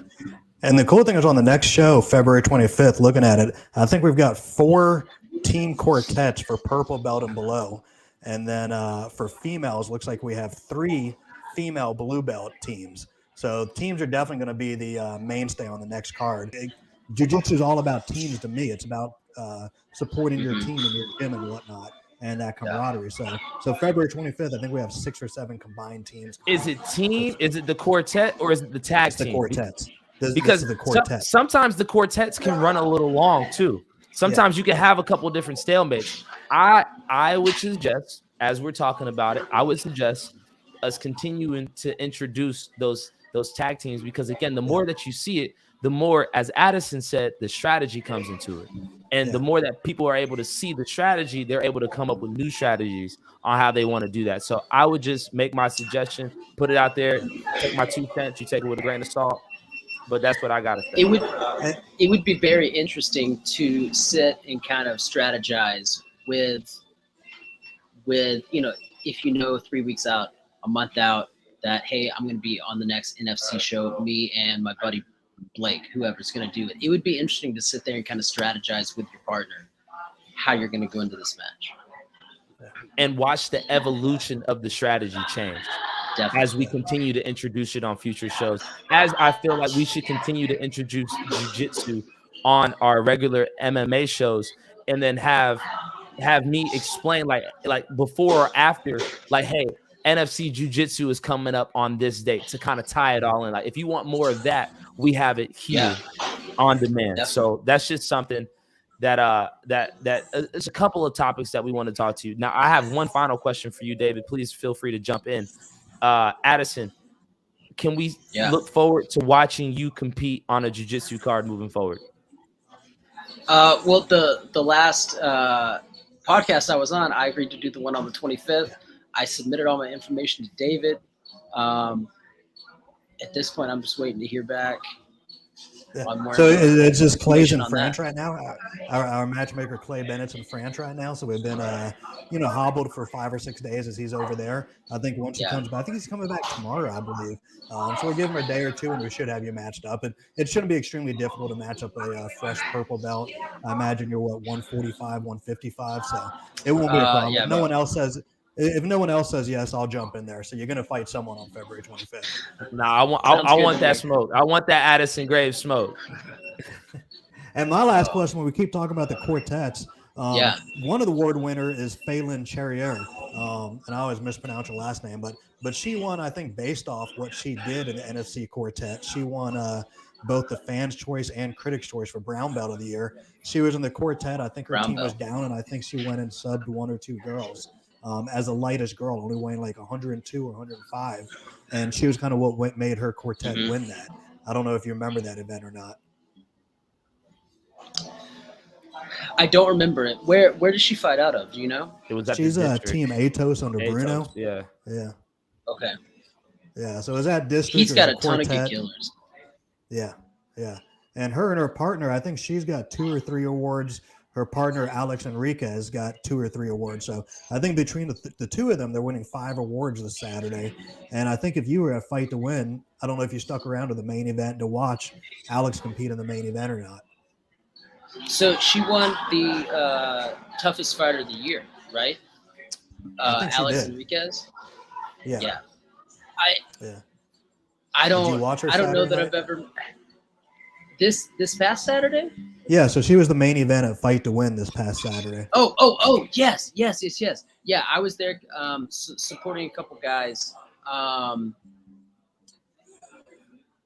That was a good fight. So she fought a real muscular girl. Like the other girl was hugely muscular. Yes. And I was talking to some of my friends and we were really interested to see how it would play out. That's another good thing about jiu-jitsu that I love is different body types take on different games, different strategies. It was a really good fight. It was back and forth for a little bit, but I think right there at the end, Alex Enriquez definitely sealed the deal, and she got a tap, I believe. I forget what. No, I think it was referee. It was referee decision there. And I was thinking maybe next week we have Nate Mann or Clay on, because in Fight to Win, every fight that goes to the decision, and I'm not the biggest jiu-jitsu nerd, the referee makes the decision, and the referee alone decides who wins the fight.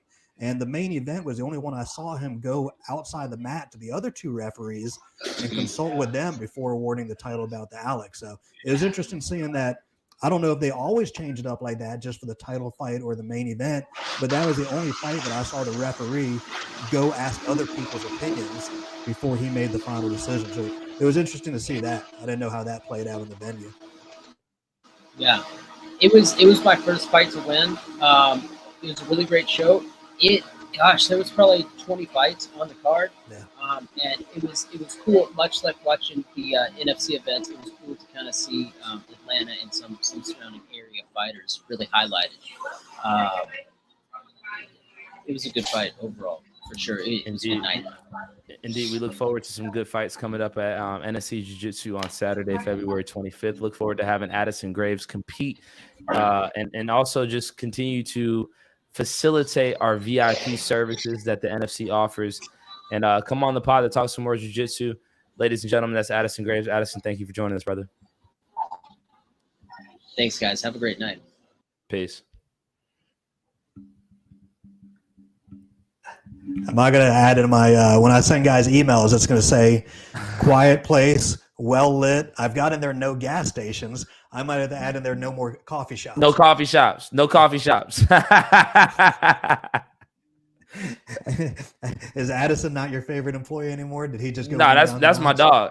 Addison is always going to be my dog. Addison, and he made time. He made time to come on the pod to talk some jiu-jitsu, and I feel like it is important for us to always incorporate our jiu-jitsu because there is a large jiu-jitsu community and there's a lot of mixed martial artists who are also competing in jiu-jitsu. As our next guest is, are you going to fly with him when he gets his license? Will you go up in the 2-person plane with him? I absolutely. You trust him that much? Ooh, Dan, that's a great question. I would though. I really would. I have an eerie feeling that Addison and I are going to be friends for a very long time. I just have a very and he's going to be like our private pilot. You know what I'm saying? Like we just going to be going to like Colombia just to make some like quick runs and come back just to go get some Colombian run and come back all in a day to make the NFC Jiu-Jitsu fights on February 25th. Yeah, so shout out to him when he gets that license. I put you on the spot and you did well. Yeah, you like that, huh? You like that. I'm ready. I'm ready for it. Jenna Lee's over there like, when are we getting on this plane? I'm ready. My bags are packed. Jenna Lee's down with it too. Jenna Lee's 1,000% down with it. I know he's working a simulator and he's getting a good education. Shout out to Liberty University, you know what I'm saying? Shout out to the whole Graves family. Again, ladies and gentlemen, shout out to y'all for tuning in to NFC Now. I'm Julian Virgin. That is David Oblas. Coming up next, we have the NFC's newest welterweight champion following his first round TKO victory over Xavier Horton at NFC 152, January 20th, Ronald Humphrey. Ronald, happy Monday, my brother. Happy Monday. So let's go ahead and address the elephant in the room, brother. Why you ain't want to come on the pod, man? Oh, man, I'm on here now. Listen, it's nothing but respect, man. We've been wanting to have you on just because we respect the way that you go out there and handle your business as you did on the 20th over Xavier Horton, man. Just before we talk about the fight, what led up to the fight and you even just get in that fight and what interests you about taking that one? I'm gonna be honest with you, bro. Really just hit me up and they're like, hey, you want to fight somebody? And I'm like, yeah, I'll fight anybody at this point. But I train all day and that's bro, I take fights. That's really all it is. Specific, nothing personal. Yeah, did you know anything about Xavier leading up to this, or you just like, all right, now it's just a name? It's just a name, but of course, you got an opponent.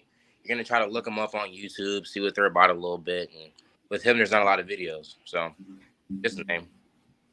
Interesting. So you come in there, you walk in, you had the entire ATT Atlanta and the other ATT team Lima.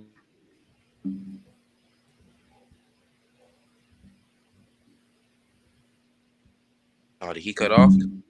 Yeah, I think yours just froze up, Julian. Can you hear us? So I guess while he comes back, sometimes his video does freeze up. The ATT guys keep calling you the career-ending Humphrey. What exactly does that mean, and where did you get that nickname from? And how many careers are you ending? Man, what's funny? Yo, I feel kind of bad about that name because my man Corey and Keem, they gave it to me. Because, dang, man, I feel bad about that. When I'm in the gym and we're training and sparring the ATT, we always do light sparring, right? But for some reason, I keep injuring people by accident. Whether it's a light cross or I'm breaking people's noses and ankles, man, I just feel bad. So eventually, every time somebody gets hurt in the gym, they always look at me and say, oh, the career ender, he's doing it again. And I'm like, damn, man, that's how I got my name. So I'm going to stick with it. It's not really even a fight thing. You're not ending people's careers in the fights. You're ending them in training in the gym, it sounds like. Yeah, we're going to translate it to fighting, though. eventually. Like, but yeah, that's how I started in the gym. Like, it's crazy, dog. It's literally every week. It's literally every week, man. I'm always getting made fun of. Oh, you injuring somebody else? Oh, you crippling somebody else? And I'm like, yeah, man, I'm doing that. Good thing is I do it in the cage too. So Yeah, I was gonna say, me, Jesse, and Charlene, we watched you fight for the first time when we went up to Chattanooga, Tennessee, on the Areas fight card, and I think we all came out of that saying basically like, "Oh my God!" Like, we've heard about Ronald, but we never knew he was that powerful and that dominating. Like, when did you figure out you are that powerful and that dominating? I'll be honest with you, bro. This is my personal opinion. I don't even think I'm really that strong or powerful. I can say I'm a little dominating because that's what I like to do. I kind of figured that out in wrestling because I wrestled in college up in Iowa. It's called Iowa Central. And I went there because a lot of UFC fighters actually went to Iowa Central. John Jones went there. Kobe Covington went there. Cain Velasquez went there. Phil Hoss went there. I was like, okay, I know the place I want to go if I want to be a fighter. And I went there. And if you go up there, you'll clearly see why all the fighters are going there. And I was dominating up there. And I translated to fighting. That's pretty basic, dog. Can you describe a little bit of your athletic past, like how long you've been an athlete, high school wrestling, college, whatever else you did that kind of primed you for where you're at right now? I haven't even wrestled. Comparatively speaking to a lot of wrestlers, man, I'm pretty new in the game for wrestling. I've only wrestled for about 5-6 years. That's about all, really. I started wrestling in high school. I was in 10th grade. Wrestled at Riverwood High School. I don't know if you guys know where that's at. Mm-hmm. Then after that, went to Ellsworth, transferred over from Ellsworth to Iowa Central, and now I'm here. I'm new to the combat game, bro. I'm just blessed with a little bit of talent and some hard work, I guess. Indeed, ladies and gentlemen, Ronald Humphrey joining us here on NFC. Now, I skated out for a quick second, and so I missed what was being talked about in between. I'm assuming that we got to his background at ATT Team Atlanta. We talked about he's the career ending, which the nickname does not come from fights. It actually, he's ending all his training partners' careers, bloody noses and broken noses and everything like that. So it's actually from ATT that he's ending careers, interesting enough. So. Indeed. Did we get into the fight itself, how that fight played out? We haven't yet. Let's talk about it, Ronald. You hopped into the NFC cage with the welterweight title on the line against Xavier Horton. What was the strategy going in, and how did the fight play out? Well, like I said earlier, you do research on your opponents, and the main thing I could really see from Xavier is that obviously he's a wrestler, and he's a good wrestler. Out of that, he hooks. Me being my person, I'm like, okay, I'm okay with the wrestling, but the hooks, I'm going to kind of take that away from him. So I worked on my kicks. I worked on the high kicks, low kicks, thing that was going to take his ability to throw punches. And that's pretty much how that ended. I was throwing teeps, high kicks, low kicks, knees, just stuff that would stuff all of his offense. And that's how I won. Indeed, you landed vicious body shots, and a big critique on Xavier's game was his cardio, man. And I felt like you attacking the body was directly attacking his tank. And then yeah, y'all had a couple exchanges, grappling exchanges, to the point where he even did secure a quick takedown on you before you reversed the position. Was there anything that caught you off guard about Xavier? Nah, bro, but that takedown made me so mad, bro. For real? Look, because he's a wrestler, I'm a wrestler. I would assume we both pride ourselves on wrestling. And I stepped the first couple ones, I wasn't phased by it. I was like, okay, cool, quick wizard, yada, yada, yada, get out of here, boom. Then for whatever reason, I don't know, man, adrenaline pumps, and he took me to the cage, and I was like, oh, yeah, I'm still fine. And like an idiot, I didn't place my wizard, and then he just inside tripped me. So if you ever look back at the video, you'll see once I get taken down, I kind of look in the air, and I'm like, what the hell? Like, what am I doing? And that was so irritating, bro. Reverse the position and then finish the fight on top, man, landing some vicious ground and pound as he covered up and until the referee took you off of him. That moment, as you're addressing your crowd and they're yelling at you when you get off of him, man, could you just describe the emotion that you were feeling once that fight was over? Once the fight was over, I was like, oh, cool, another first round finish. I was also extremely shocked. I didn't expect all the ATT Atlanta and ATT Lima people to be there. Honestly, like when they were screaming my name, like Ronald, Ronald, I was like, yo, who are all these people, man? And then I started hearing people screaming. I had my high school coach came out. I didn't even know he was there. All my teammates from ATC Atlanta and Lima. And I was like, oh, yeah, we got a packed house. Then held out, which I completely forgot about. I was like, oh, okay, this is nice. Indeed. It was a beautiful moment, and a lot of people really they came out to support you, man. But you know, just even in our comments right now, and just you know, just the people that were there, and it's the way people talk about you, man. They talk about you in such a highlight, and you know, in your abilities, man. I'm sure you hear that when you're around the gym. How do you balance, like, you know, obviously knowing that you fight versus the journey that you have ahead? Just gotta keep training, honestly. That's all it really is. That's all I can say. I just gotta keep training. Get better every day. Literally just that. How soon? Go ahead, Dave. I was going to ask what your goals are. How far do you see yourself going in this? How old are you? You know, what's next for you out there now that you're our champion? Well, I'm 22 now, and I would assume like everybody in the fight game, everybody wants to go to UFC, be UFC champ. You know, I don't think anybody comes to the fight game thinking, yeah, you know, I'm gonna get 1 or 2 fights off and then knock the doors down. You know, like that's kind of weird to me. Next thing, I'm hoping Tubbs can give me some Thai fights. I still want to fight for the belt, obviously, but I want to get a little bit more striking experience. Because wrestling, like I'm not lacking in wrestling. Wrestling is actually my thing. And I try to actually, I don't know if I should say this. I try to avoid wrestling a lot in my matches because if I wrestle, the match is going to pretty much be over. So I try to go to striking because I know eventually I'm going to catch a tough dude that's really good at striking and wrestling. And if he stuffs my wrestling, I'm going to be looking kind of stupid just trying to go for the legs, you know? But yeah, man, try to shoot for the stars, I guess. It is interesting hearing you talk because most guys don't even know where they're going to go at age 22 or a couple of fights in. So it is interesting. You do see him, you know, so far head and shoulders above most of fighters out there and most of the amateur fighters. And even when you say you're kind of new to the combat sports world, only 5, 6, 7 years in there, I didn't want to hit on it too hard for too long, but I was going to ask you if you could kind of explain your background and your father and how you were in combat sports for the people that don't know too much about your history.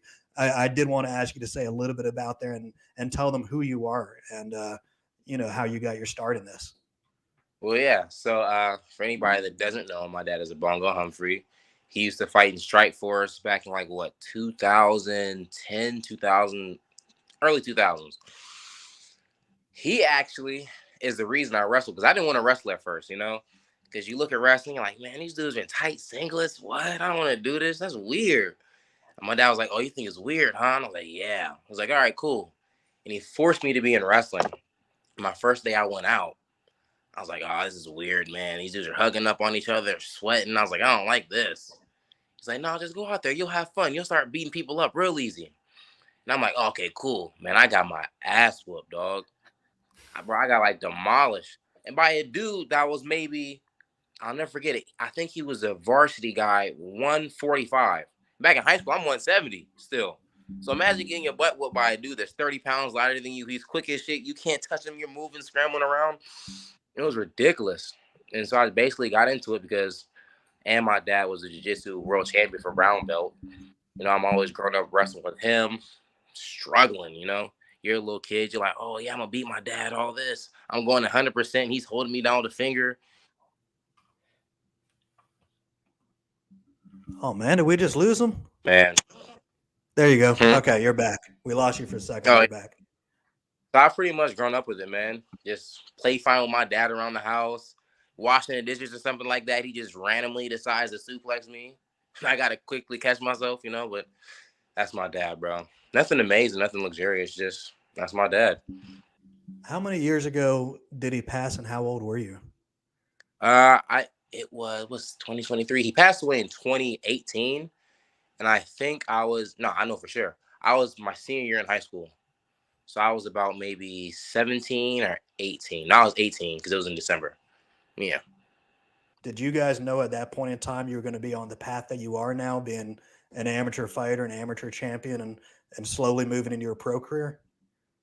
I knew I wanted to go to college for wrestling. I didn't know specifically if I wanted to be a fighter, though. The reason I picked fighting after college was because I realized, I like combat sports. I'm like, well, I'm lazy and I don't want to work a regular job. So I'm like, not doing that, bro. And I'm like, okay, well, what can I do that's kind of fun and kind of cool? And I'm like, I could probably knock people out for a living. That seems pretty fun. And on top of that, you got to work hard. You can't be lazy with it. It builds character. I'm like, yep, I think I'll do that. And I figured that out maybe a year after college because I had to figure out something I wanted to do afterwards. Because after college, obviously, everybody has to get a job and do something productive with their life. So I was like, you know what, I'm just going to fight. So being an amateur fighter now, man, how are you able to sustain? Oh, dog, I'm broke. I'm broke. Hey, I appreciate the sheer honesty on that, bro. Because we don't talk about this a lot. Like you're chasing your dream right now, essentially. Yeah, but I mean, again, I'm broke, but I'm also 22. So I try to take advantage of the things that I have, and my mom lets me stay with her in her house. But like my mom said, the requirements for that is I train every day, I eat properly, I can't bullshit around, no lollygagging, and I just got to stick discipline to what I do. That's literally my lifestyle, man. I train anybody in ACT Lima, ACT Atlanta. We all do the same thing, man. We wake up early in the mornings, train from like 9 to 12, rest, train again from like 5 to 9. That's all I'm doing. On the in-between times when I'm resting, I'm watching film study, trying to up my technique, look at the great people, look at what they're doing, and just trying to improve myself. Indeed, man. We just had somebody chime in and say shout out to moms, and I was going to say shout out to your mom too, man, because again, she doesn't have to make that sacrifice so you could, pursue your passion. And I just want to go back to your dad. When you do compete and when you do get your hand raised at a fight, how instantly do you think about him? I'm not gonna lie, dog. When I'm fighting, that's the last. Respectfully to my fight, that's the last thing I'm thinking about. I'm like, God, man, I'm happy I get my ass whooped. That's really what I'm thinking. I'll think about it kind of afterwards while I lay down when I come home or something like that, and I'm thinking, I wonder what he'd say right now. Maybe he'd say maybe my technique was off or something like that. But when it comes to fights, man, I'm just so focused. I'm not really thinking about anything outside of myself for the most part. Because any distractions, man, I'll be all over the place.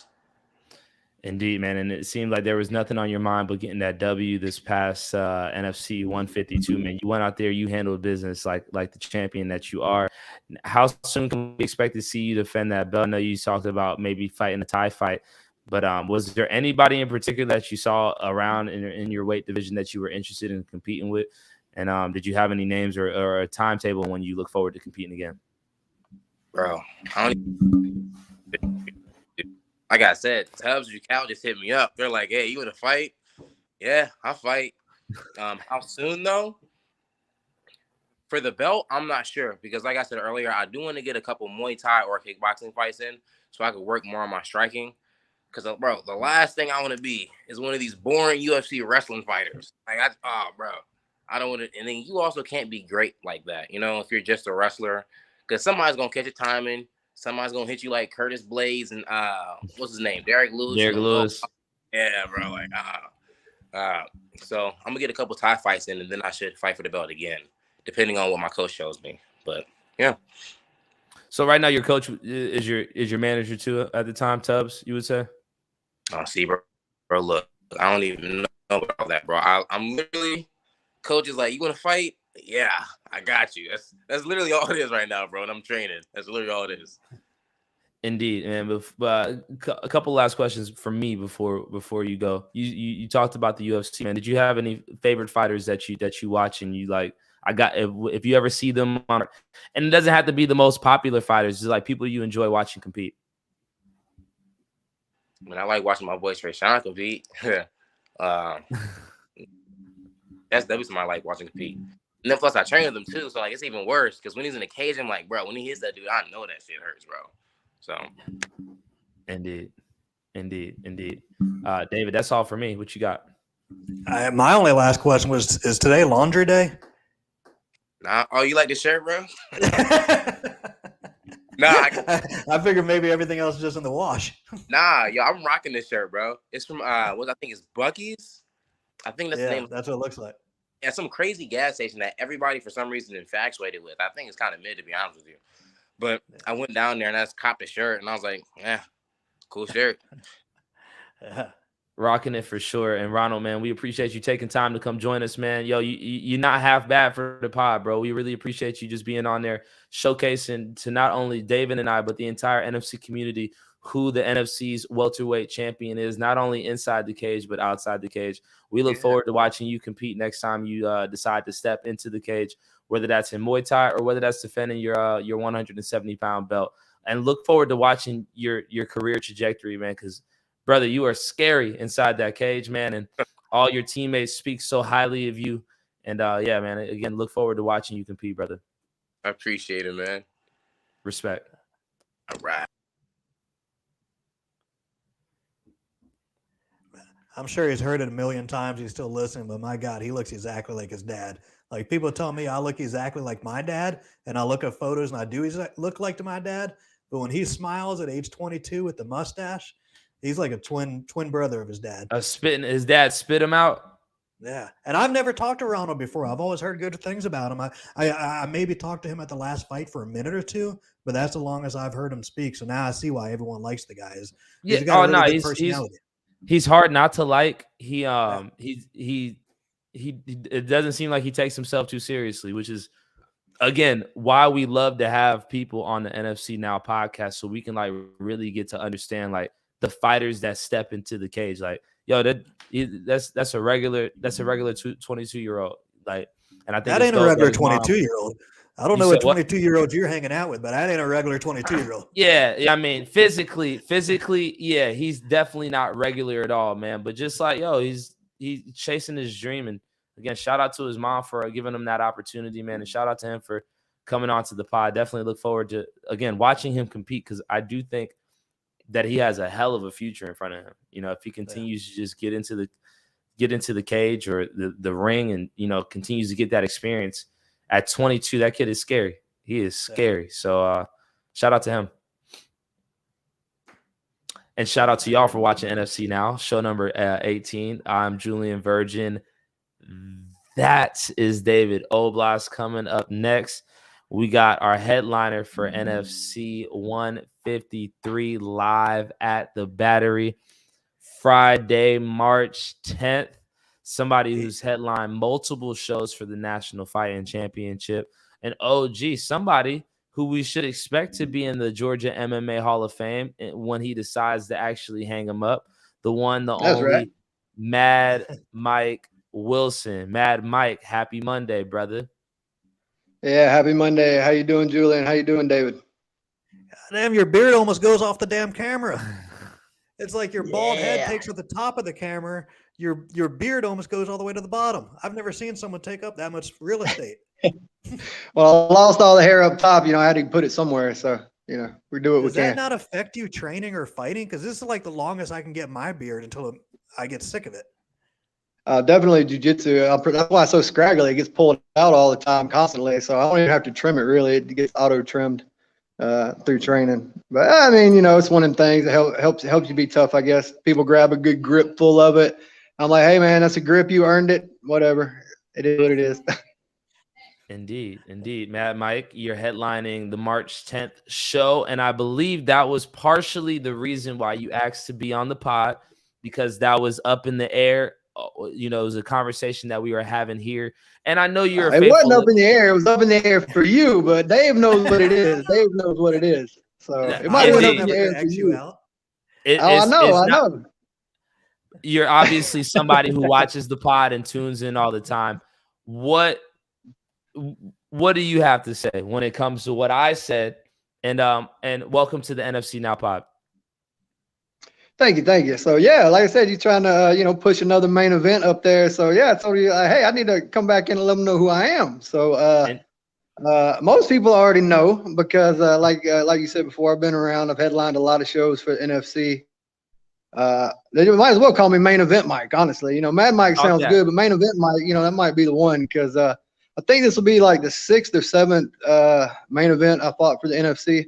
So as an You've even amateur been and the a main professional. event. You've even been the main event. You've retired, and you've still come back a couple months later. Yeah, oh yeah. So like I said, I fought a lot of main events when I was an amateur. I was the longest reigning amateur champion ever. So 4 title defenses. Most guys get the belt. They don't want to fight the tough fights. They turn around and immediately go pro and try to pad that record. But I stuck around, defended that belt a lot of times as an amateur. So like I said, that right there. And not only that, you know, when we had Jenna Lee on here, who did she call out for the best, easiest interview guys? It was me and the Moon. You know what I mean? Made it super smooth, easy. So even when it comes to your household, you know, Jenna Lee knows those where professionals are at, the ones that should be headlining. When Jose was on, one of the questions they asked him was about bumping knuckles and stuff with fighters in the cage, and he was like, "Man, I don't really like all that, but you know, Mike Wilson and Nate Williams, like those guys bring the hype, and I'll bump knuckles with those guys." So, you know, a lot of the people around already know why I'm the main event. When I come out there, you know, it's always a show. I'm happy. I'm dancing. I'm playing to the crowd. Win or lose, you know what I mean? It doesn't matter.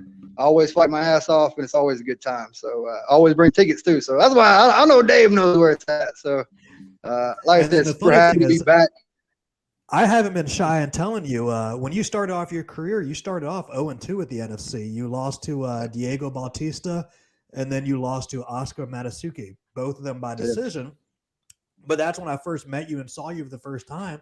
And I remember telling Jesse, I was like, and I think I've told you the story. I was like, I don't think this guy's made for fighting. Like, he's 0-2. He's not very good. You know, he just doesn't have that look and other things. And I've only told Jesse that a couple times, and now it's probably my biggest dipshit mistake is ever telling him I don't think Mike Wilson's really an MMA fighter, and we need to watch who we put him against. Because you don't look like a jiu-jitsu guy at all, with the beard, with the bald head, with the missing teeth. I would have never thought you were a jiu-jitsu guy, and damn, I was completely 100% proven wrong.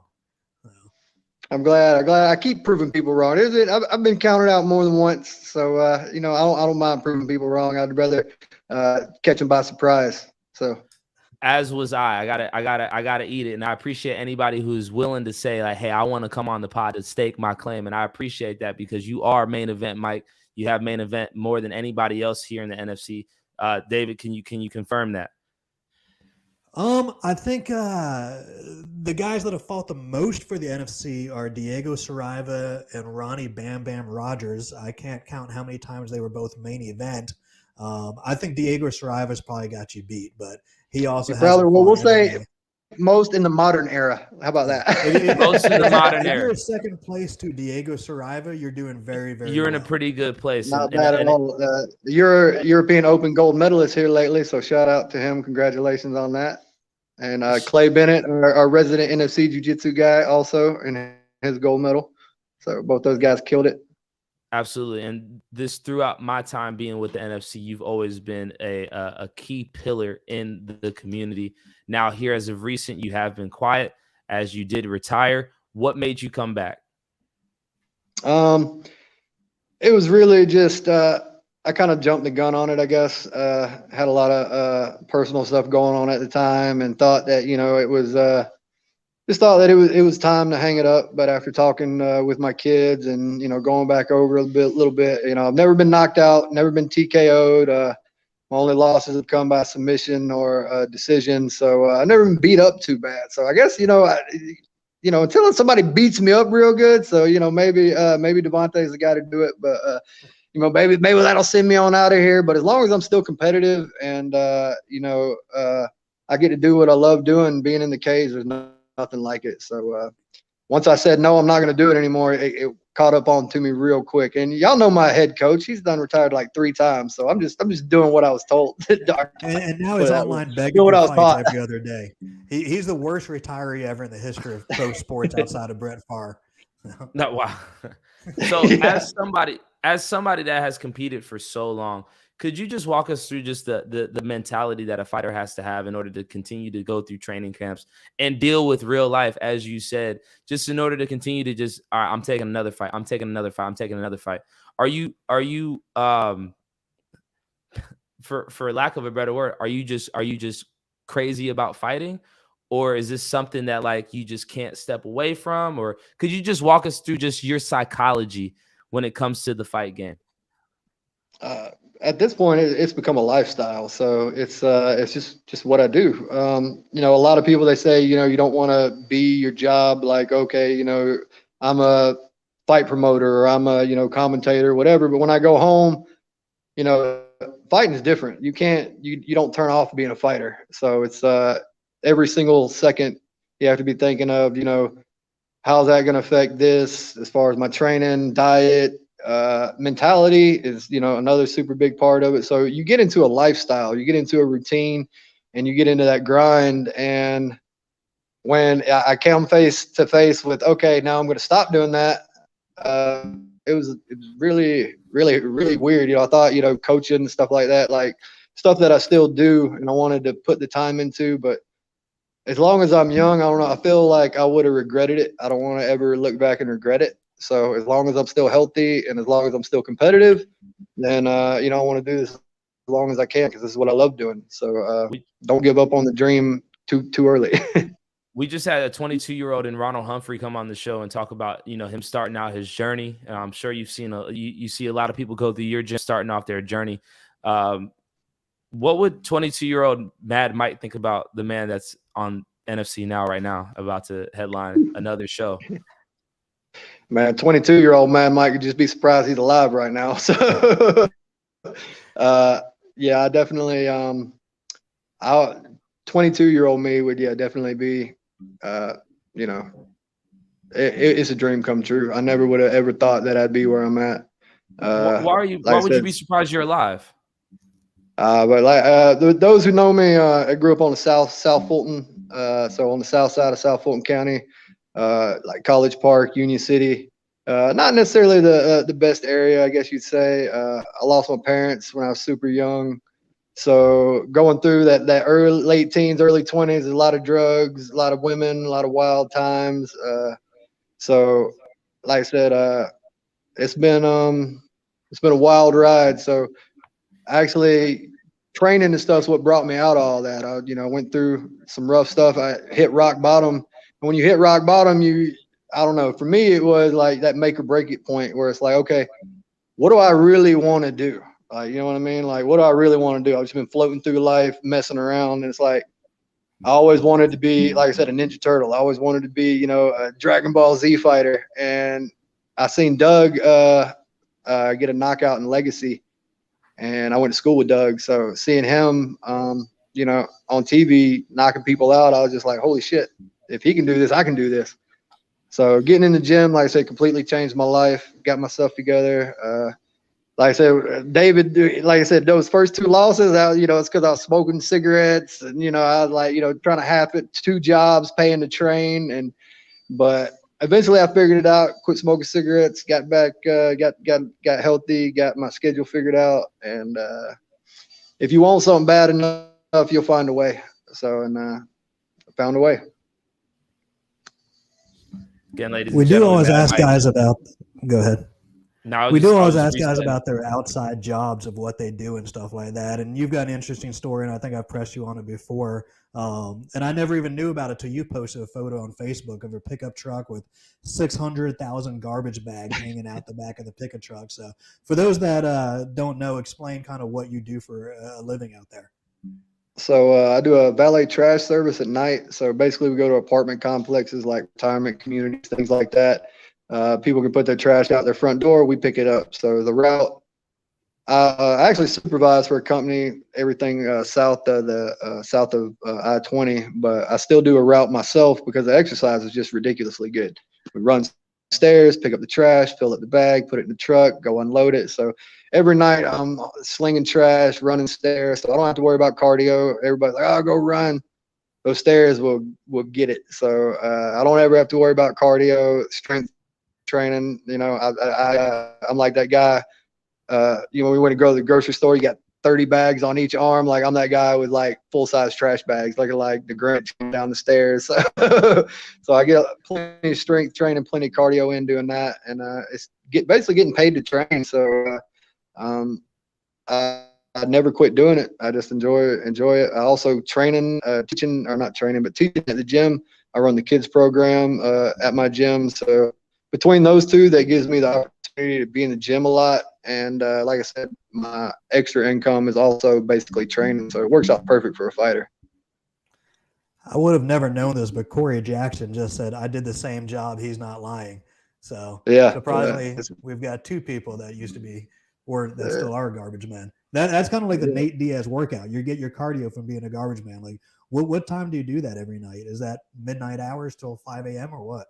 As soon as I leave the gym. So normally I would be starting right about now, but luckily I've been with the company for a long time now. As long as I get my routes done, they kind of leave alone. So that's another good thing about it. It's not like I got somebody breathing down my neck.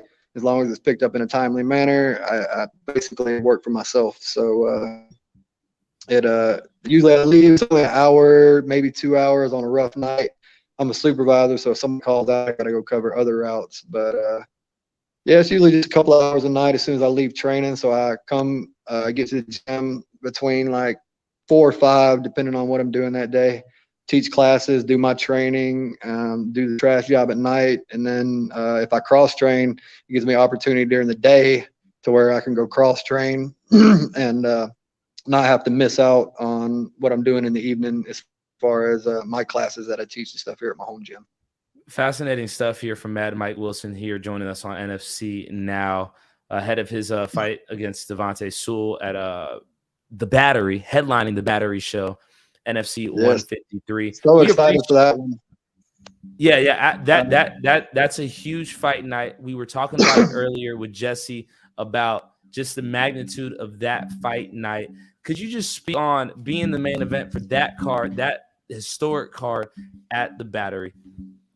Yeah, this one's actually, like I said, a real special one. I was there for NFC 100 when they did the live weigh-ins there. So that was one of the I think the first time the NFC ever did anything at the Battery, I guess, was at NFC 100. That was kind of my breakout fight too. I fought Antoine Mosley, who was huge, coming down from 55, and I was coming up from 35 to 45. And the fight was at center stage. Like I said, they did the weigh-ins at the Battery. So we got to come down on the big TV. So just to see it go full circle from, making my breakout amateur fight, from that NFC 100, doing that, the walkouts and stuff at the Battery or the weigh-ins at the Battery to, years later, headlining, the one that we finally do there, like I said, coming full circle. And this is my first fight back in Atlanta in a while. We did Macon. Then I fought on that Augusta card when we did it with Conflict. Then I went out to Mississippi and fought on Jorge Masvidal's thing. And then I went and actually fought for Conflict up in South Carolina. So I've been all over the place and haven't been close here to Atlanta in a while. So, yeah, this one's special. Finally back at home and bringing it around full circle at the Battery. Bringing around full circle, man. You've also fought for the NFC a lot of these times. I know you just mentioned a couple other promotions, man, but the NFC in particular, what does the promotion mean to you and just your career? And you said that, your career is tied into who you are. So what does the NFC mean to you? Oh, like I said, the NFC is my home. This is I fought all my amateur fights with the NFC. I never fought anywhere else as an amateur. Tried to one time, then it fell off. So, having the NFC not only, give me those opportunities, but Jesse and being the matchmaker, NFC is not one of those places where you just get easy fights or the pick-ems here or, I'm going to favor this person or that gym or if you fight for the NFC, you got to fight on your hands. Nobody gets hand-picked opponents, things like that. So they made sure I was prepared to go pro by making sure, it was tough fight after tough fight after tough fight. When I got the belt, it wasn't, let's, try to see how long you can keep it. No, they kept throwing killers at me left and right from, ATT, X3, SBG, they find the top guys from everywhere and really make the best fights. So even on the weekends, if I got a choice to watch a UFC card or NFC card, I'm watching the NFC card every time. So then that's what I wanted to follow up. And giving me, like I said, the platform, I just, not just me, but my coaches, so many people, the way Dave treats the fighters, I've been, at a lot of other shows to see how they ran, and we're extremely lucky in Georgia to have the NFC. So Indeed. And that's what I wanted to follow up with, man. As somebody who obviously watches the podcast and has been around the NFC and knows what's going on, how would you describe the state of the NFC right now? Some of your favorite fighters, obviously, you're going to be headlining this new venue that we're going into. But it's just as somebody who's been there to see the growth of the NFC over this era, as you said, this era, how would you just describe the NFC right now? Right now, it's in a excellent spot, just because of the amount of talent that's coming around out of Atlanta, and they're really capitalizing on all that talent.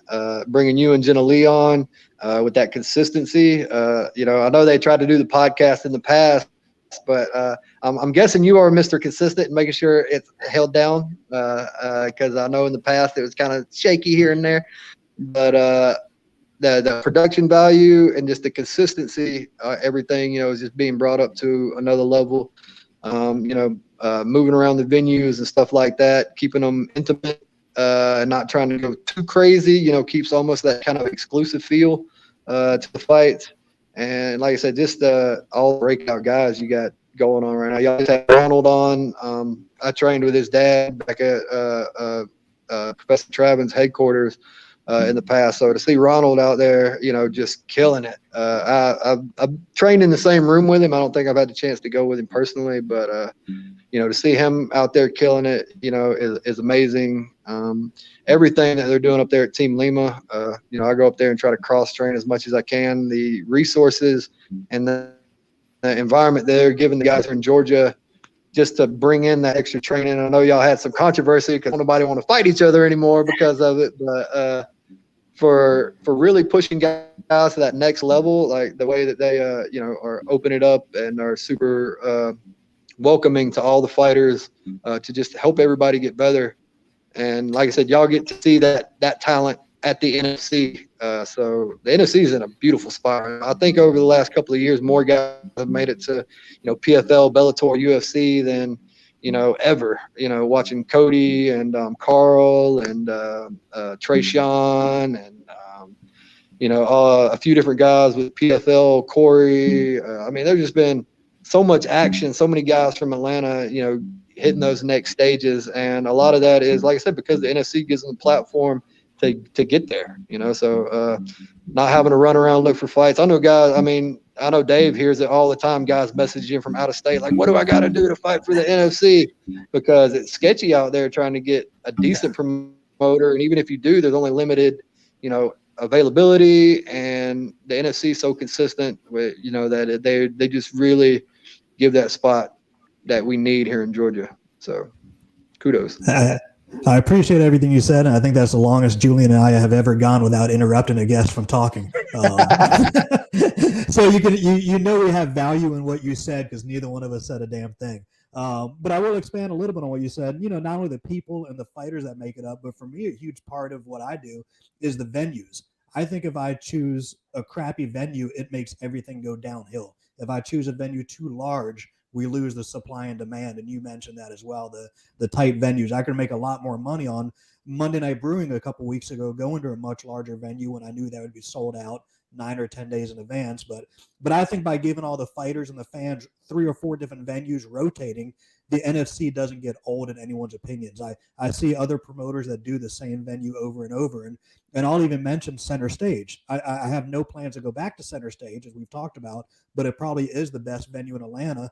But even when we were doing Center Stage month after month after month, for me, it got old and boring. And I know for my staff, it got old and boring. So going to Monday Night Brewing, Tannery Row, District, and Battery, I think gives us all new adventures, new excitement, something to look forward to every month or two. And once even the Battery gets old to us, if things go well and it gets old, I'll still go out and find that next venue in town. I'll get us a 4th venue. I'll get us a 5th venue. I'll get us a 6th venue, whatever it is. Because to me, that's the best part of my job, is us to go into new venues and see what it's like and experience it and have fun. So yeah, I appreciate everything you said, but I just want to talk about the venues a little bit out there.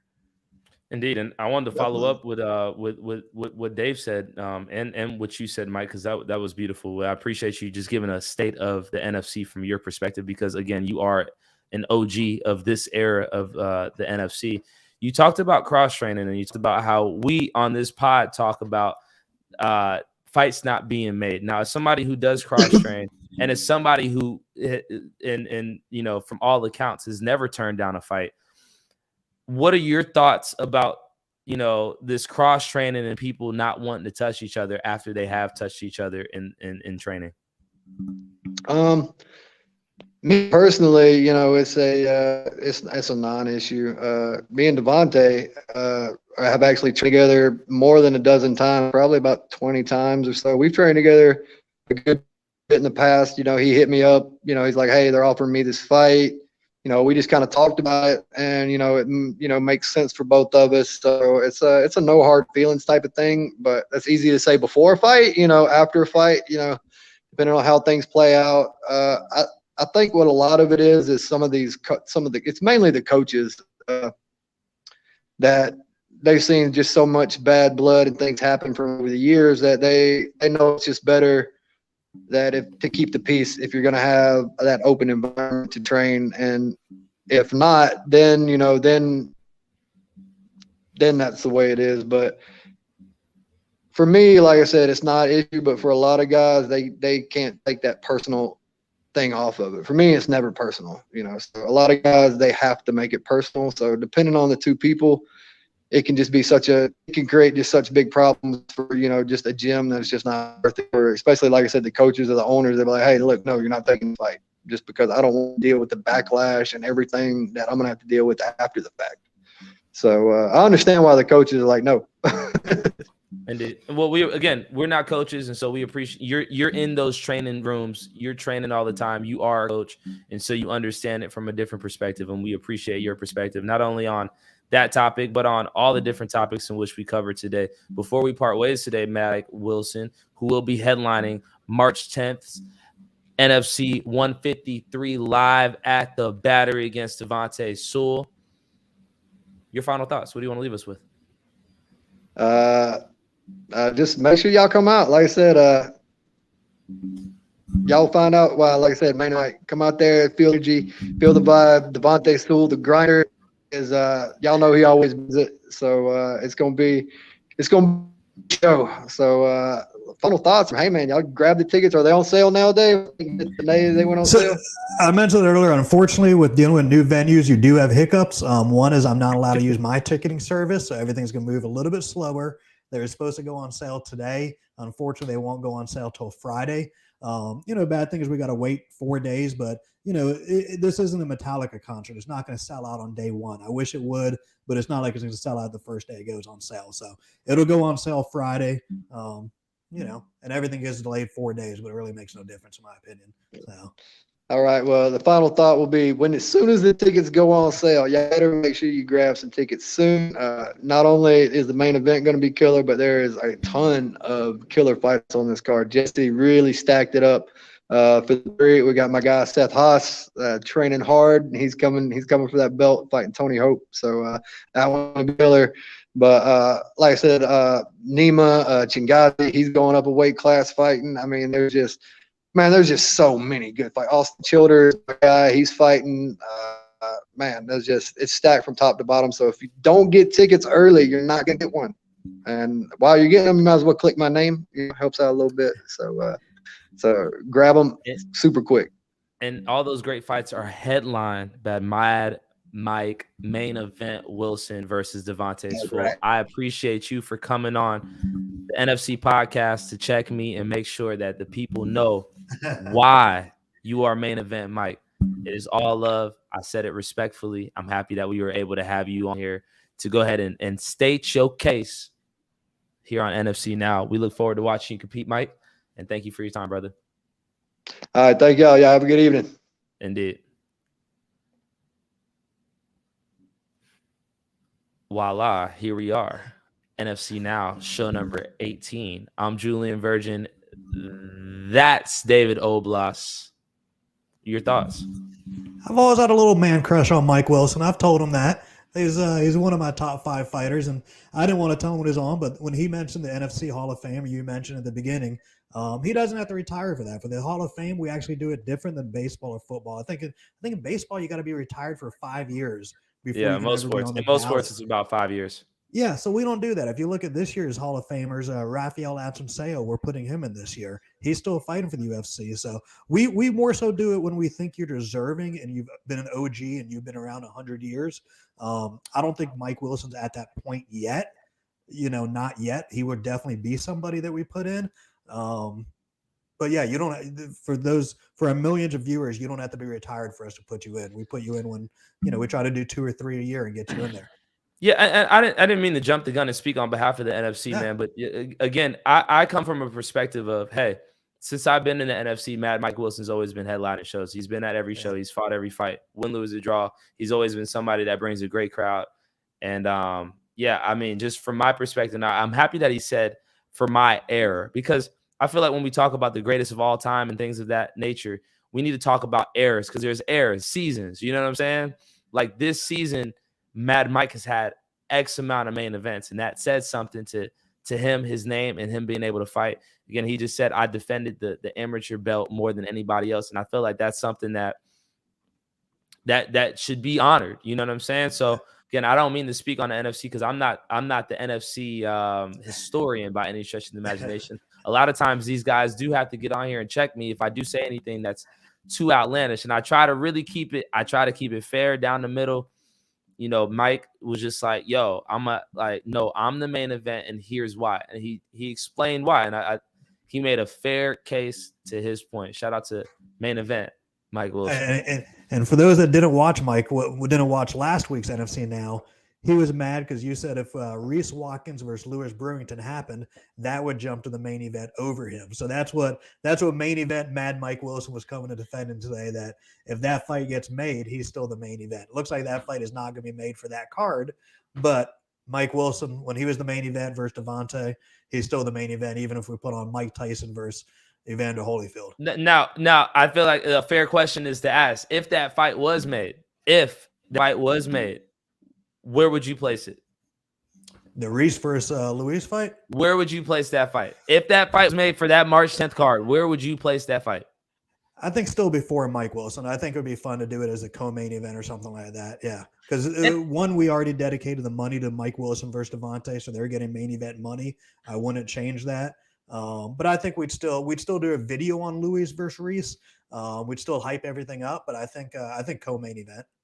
So, and that's another question I wanted to ask you about, like, how do y'all balance it? Because one thing I have noticed is that a lot of times that main event fight, it doesn't have the same crowd attendance as like the fourth to last fight because of the way that it's lined up. Some people bring different crowds, but like people don't necessarily stay all the way to the end. How do you go about like making that decision to make sure that you're still getting that level of crowd hype and participation for that main event? I don't know if there's any really science to it per se. I've seen other promoters that if they have a top ticket seller, they'll delay them to the main event. And we've done that once or twice and actually put the pro fights lower. We've done amateurs as the main event. And I think it's been since you've been around, and we've seen fighters bitch at us for it online. But I don't know. I don't know if there's really an exact science to it, except, the fight you declare as the main event is the last fight of the night, co-main event. And when we start out, 10 or 12 weeks ahead of time, working on a date, working on a venue. We know we're going to put this amount of money, the purse money. So just thinking, just using Reese versus Lewis as an example again, because it's a very good example right now. They both want a lot of money. They both deserve a lot of money, and I want to see the fight happen.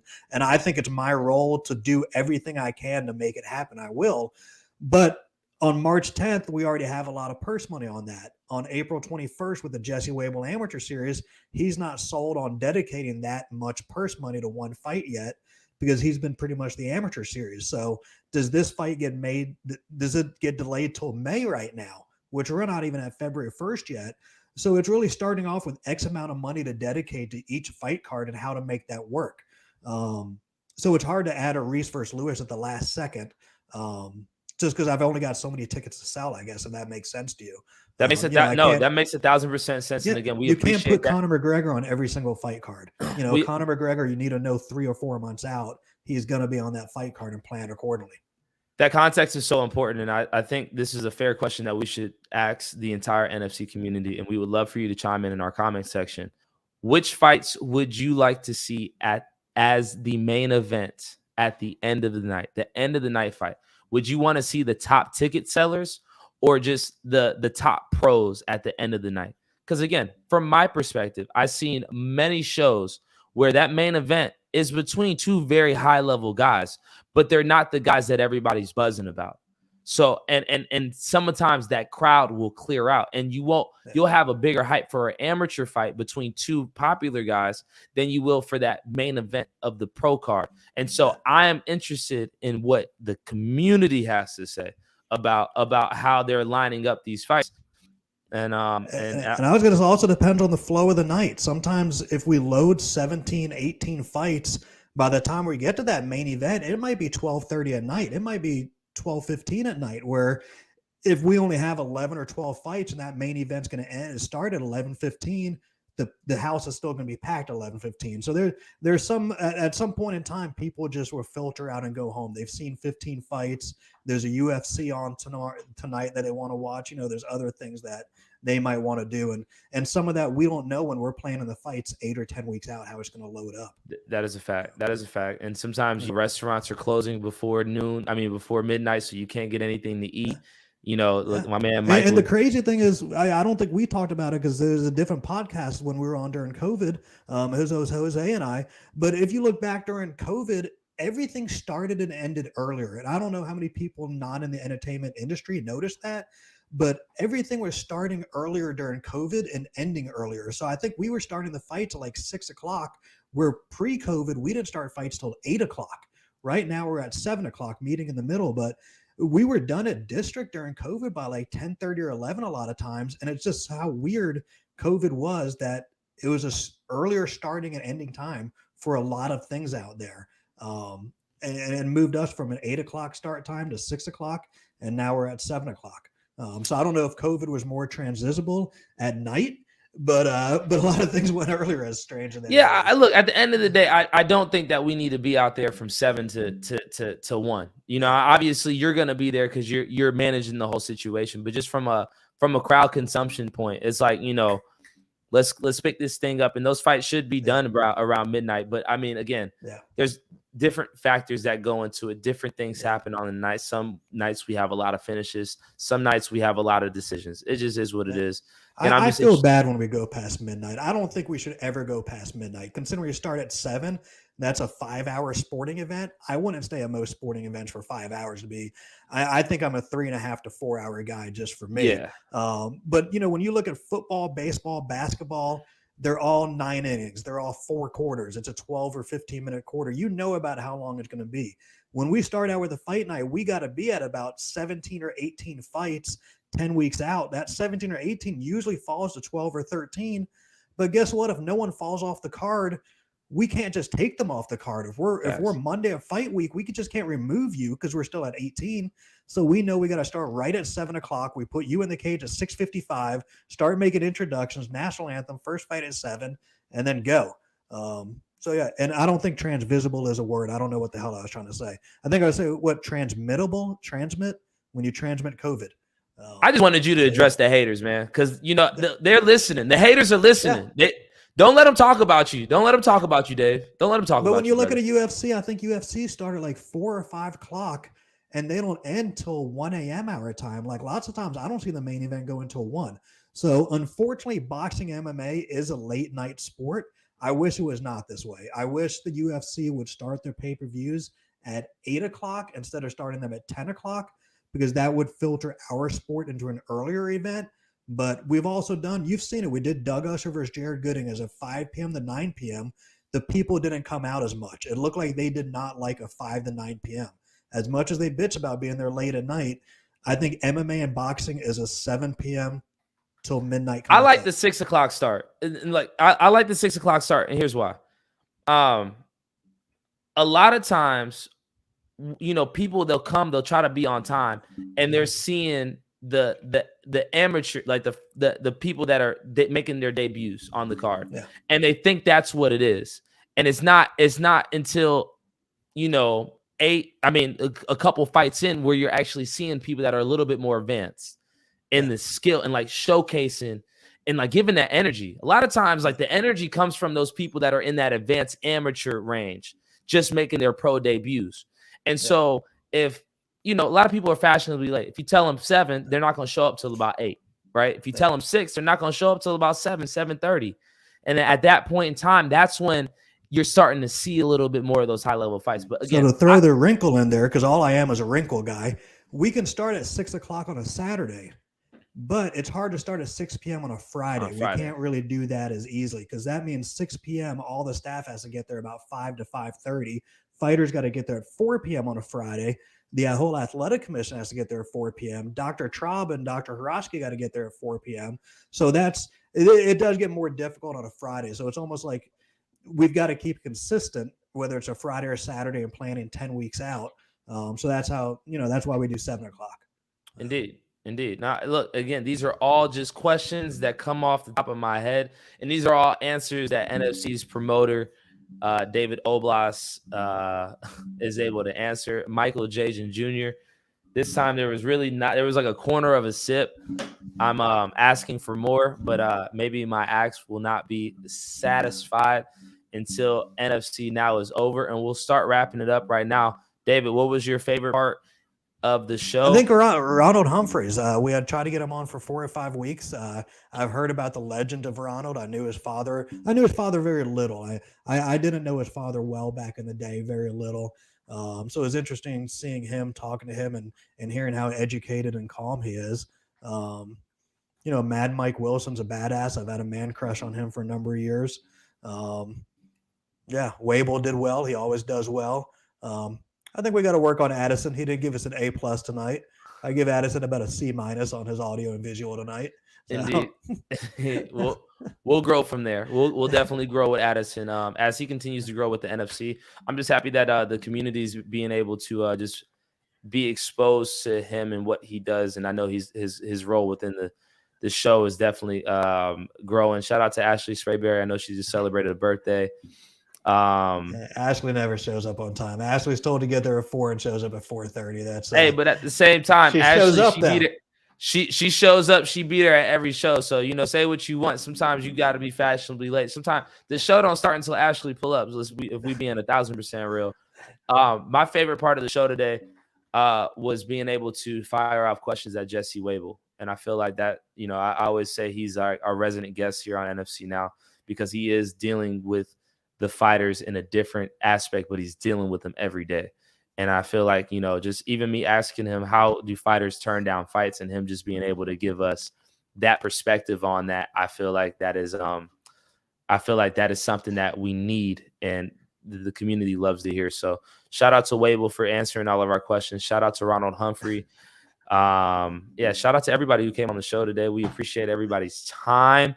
It's been a beautiful show. We've got some viewers from France. First time we've had French viewers. International. France. Shout out to all of our millions of viewers, all the haters out there, everybody that got something negative to say about the pod. All you got to just let us know is when you want to come on, man. Maybe we might be able to fit you in. We look forward to next week having my man Jonathan Freeman on the show. Hopefully we get some news about some breaking fight news about a big fight that we've been discussing here on the pod. I don't want to mention it anymore because I don't want to put out any juju into the universe. And I got to correct you real quick. Not Jonathan Freeman, Jonathan Francois. Jonathan Francois. Thank you. I knew I would get an earful from Essence from that. So, yeah, definitely not. Indeed, Freeman, yes. Jonathan Francois. We look forward to having him on next week's show. And hopefully we get some fight news coming up. We can't end a show without the one, the only. You got to say what's up. Say hello. Say what's up. Happy Monday. Happy Monday. It's all love. Thank y'all for tuning in to NFC. Now, you guys say what's up to David, too. Say hi, David. Hi, David. And bye-bye to the entire NFC community. We do this every Monday evening at 7 o'clock. where we update you on the latest, the greatest with the people, events, and drama around the NFC. So, yeah, bye-bye. Say bye-bye. Peace.